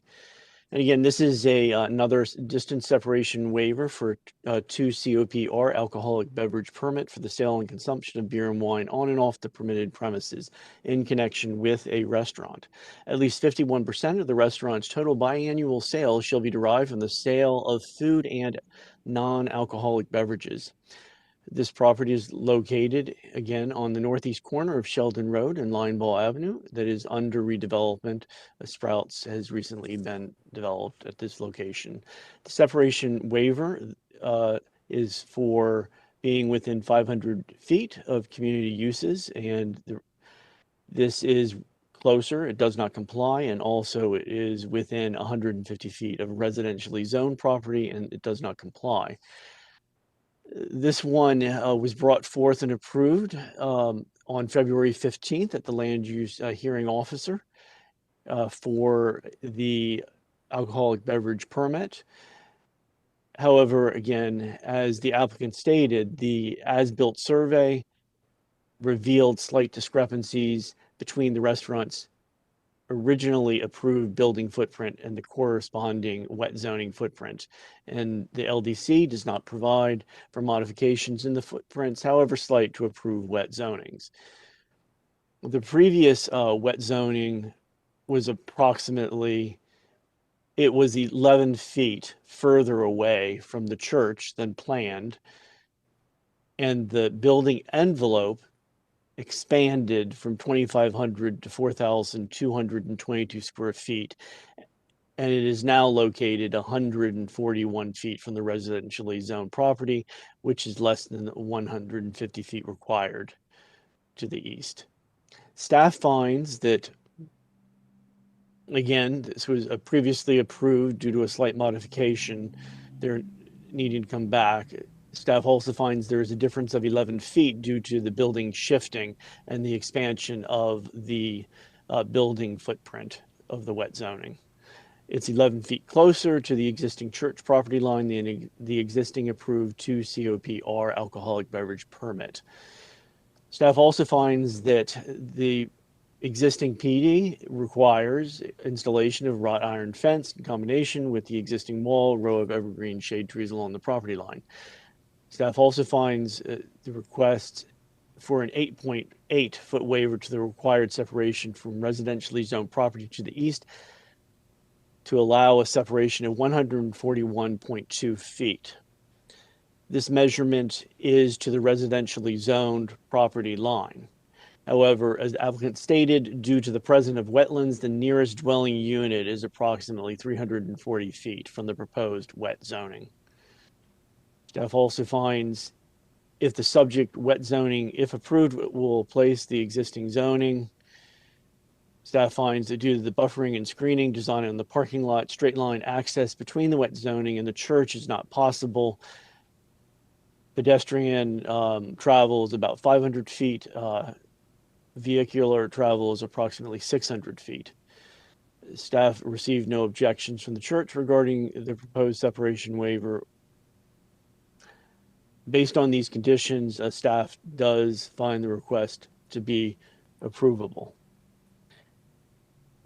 Based upon the findings above, and staff recommends one condition, which is upon approval of alcoholic beverage permit SU-AB 21-0463, the existing 2 COPR alcoholic beverage on the parcel SU-AB 21-0150 shall be rescinded. And that concludes staff's presentation, unless you had any questions. Thank you. Thank you. Don't believe there are any questions. So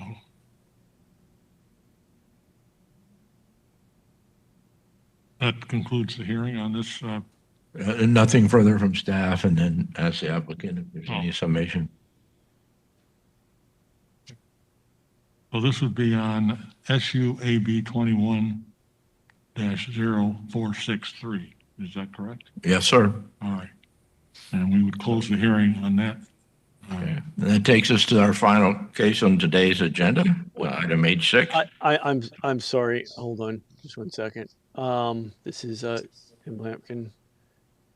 The last one we just heard was a 21-0463, which had 2 waivers, one for the residential and one for the church. So that the one you just heard was 21-0463.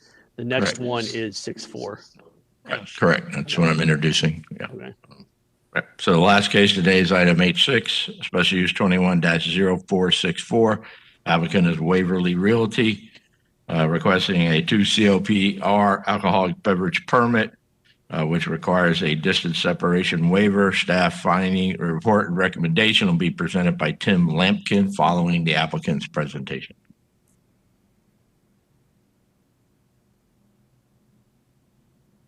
Hello, my name is Bryce Pinson with Half Associates, 1000 North Ashley Drive, Suite 900, and I'm here representing the applicant. This is located within the same parcel as the previous two applications. The 2 COPR permit for this site was also approved on January 25th. However, a correction has been made to the survey and legal description for the site. The distance reduction request for this permit actually remains the same, 35.3 foot distance separation from certain community uses, Bay Hope Church. The building square footage for Building B has been updated from 4,800 square feet to 6,322 square feet to include the sidewalks for potential outdoor seating. Again, staff found that we are in compliance with the LDC, which provides for approval of our distance separation waiver request, and I'm here if you have any questions. Thank you very much. Hello, Tim Lampkin, Development Services for 21-0464. Per section 601111, this is also a distance separation waiver for 2 COPR alcoholic beverage development permit for the sale and consumption of beer and wine on and off the permitted premises in connection with a restaurant. At least 51% of the restaurant's total biannual sales shall be derived from the sale of food and non-alcoholic beverages. This one was also approved along with the other two on February 15th, 2021, under SUAB 21 13, 141, and 150. However, as the applicants noted, the as-built plat revealed slight discrepancies between each restaurant's building footprint and the corresponding wet zoning footprint. The LDC does not provide modifications in the footprints, however slight, to the approved wet zonings. The as-built survey for the host restaurant for the wet zoning shows the building needs a 464.7 foot waiver to allow a distance separation of 35.3 feet, which is the same distance. However, the building envelope, the wet foot zoning area, is slightly increased. Staff finds that 21041 was recently approved on January 25th, 2021. Staff finds the increase in the square footage from the existing approved TOCPR alcoholic beverage to the current. Staff also finds that the existing PD requires installation of wrought iron fence in combination with the existing wall and a row of evergreen shade trees. Staff also finds that the subject wet zoning AB 210462 will replace 210013. Staff finds that due to the buffering screening, design of the parking lot, straight line access to the proposed zoning in the church is not possible. Staff estimates the shortest route of pedestrian travel to the front of the church buildings is approximately 600. Via car, it's about 700. Staff received no objection from the church property regarding a separation waiver. Based upon these conditions, staff finds the proposed wet zoning does not propose significant impacts on the surrounding land uses, and the necessity for the specified distance separation requirements is not an issue. Therefore, staff finds the request to be approvable. If approved, staff recommends the following condition upon approval of the alcoholic beverage permit 0464, the existing 2 COPR alcoholic beverage permit on the parcel SUAB 21-0141 shall be rescinded. And that concludes staff's presentation. Thank you. Any further comments from the applicant? And I believe this finishes our day, and I would adjourn our meeting. And thank you for cooperation from everybody. Thank you very much.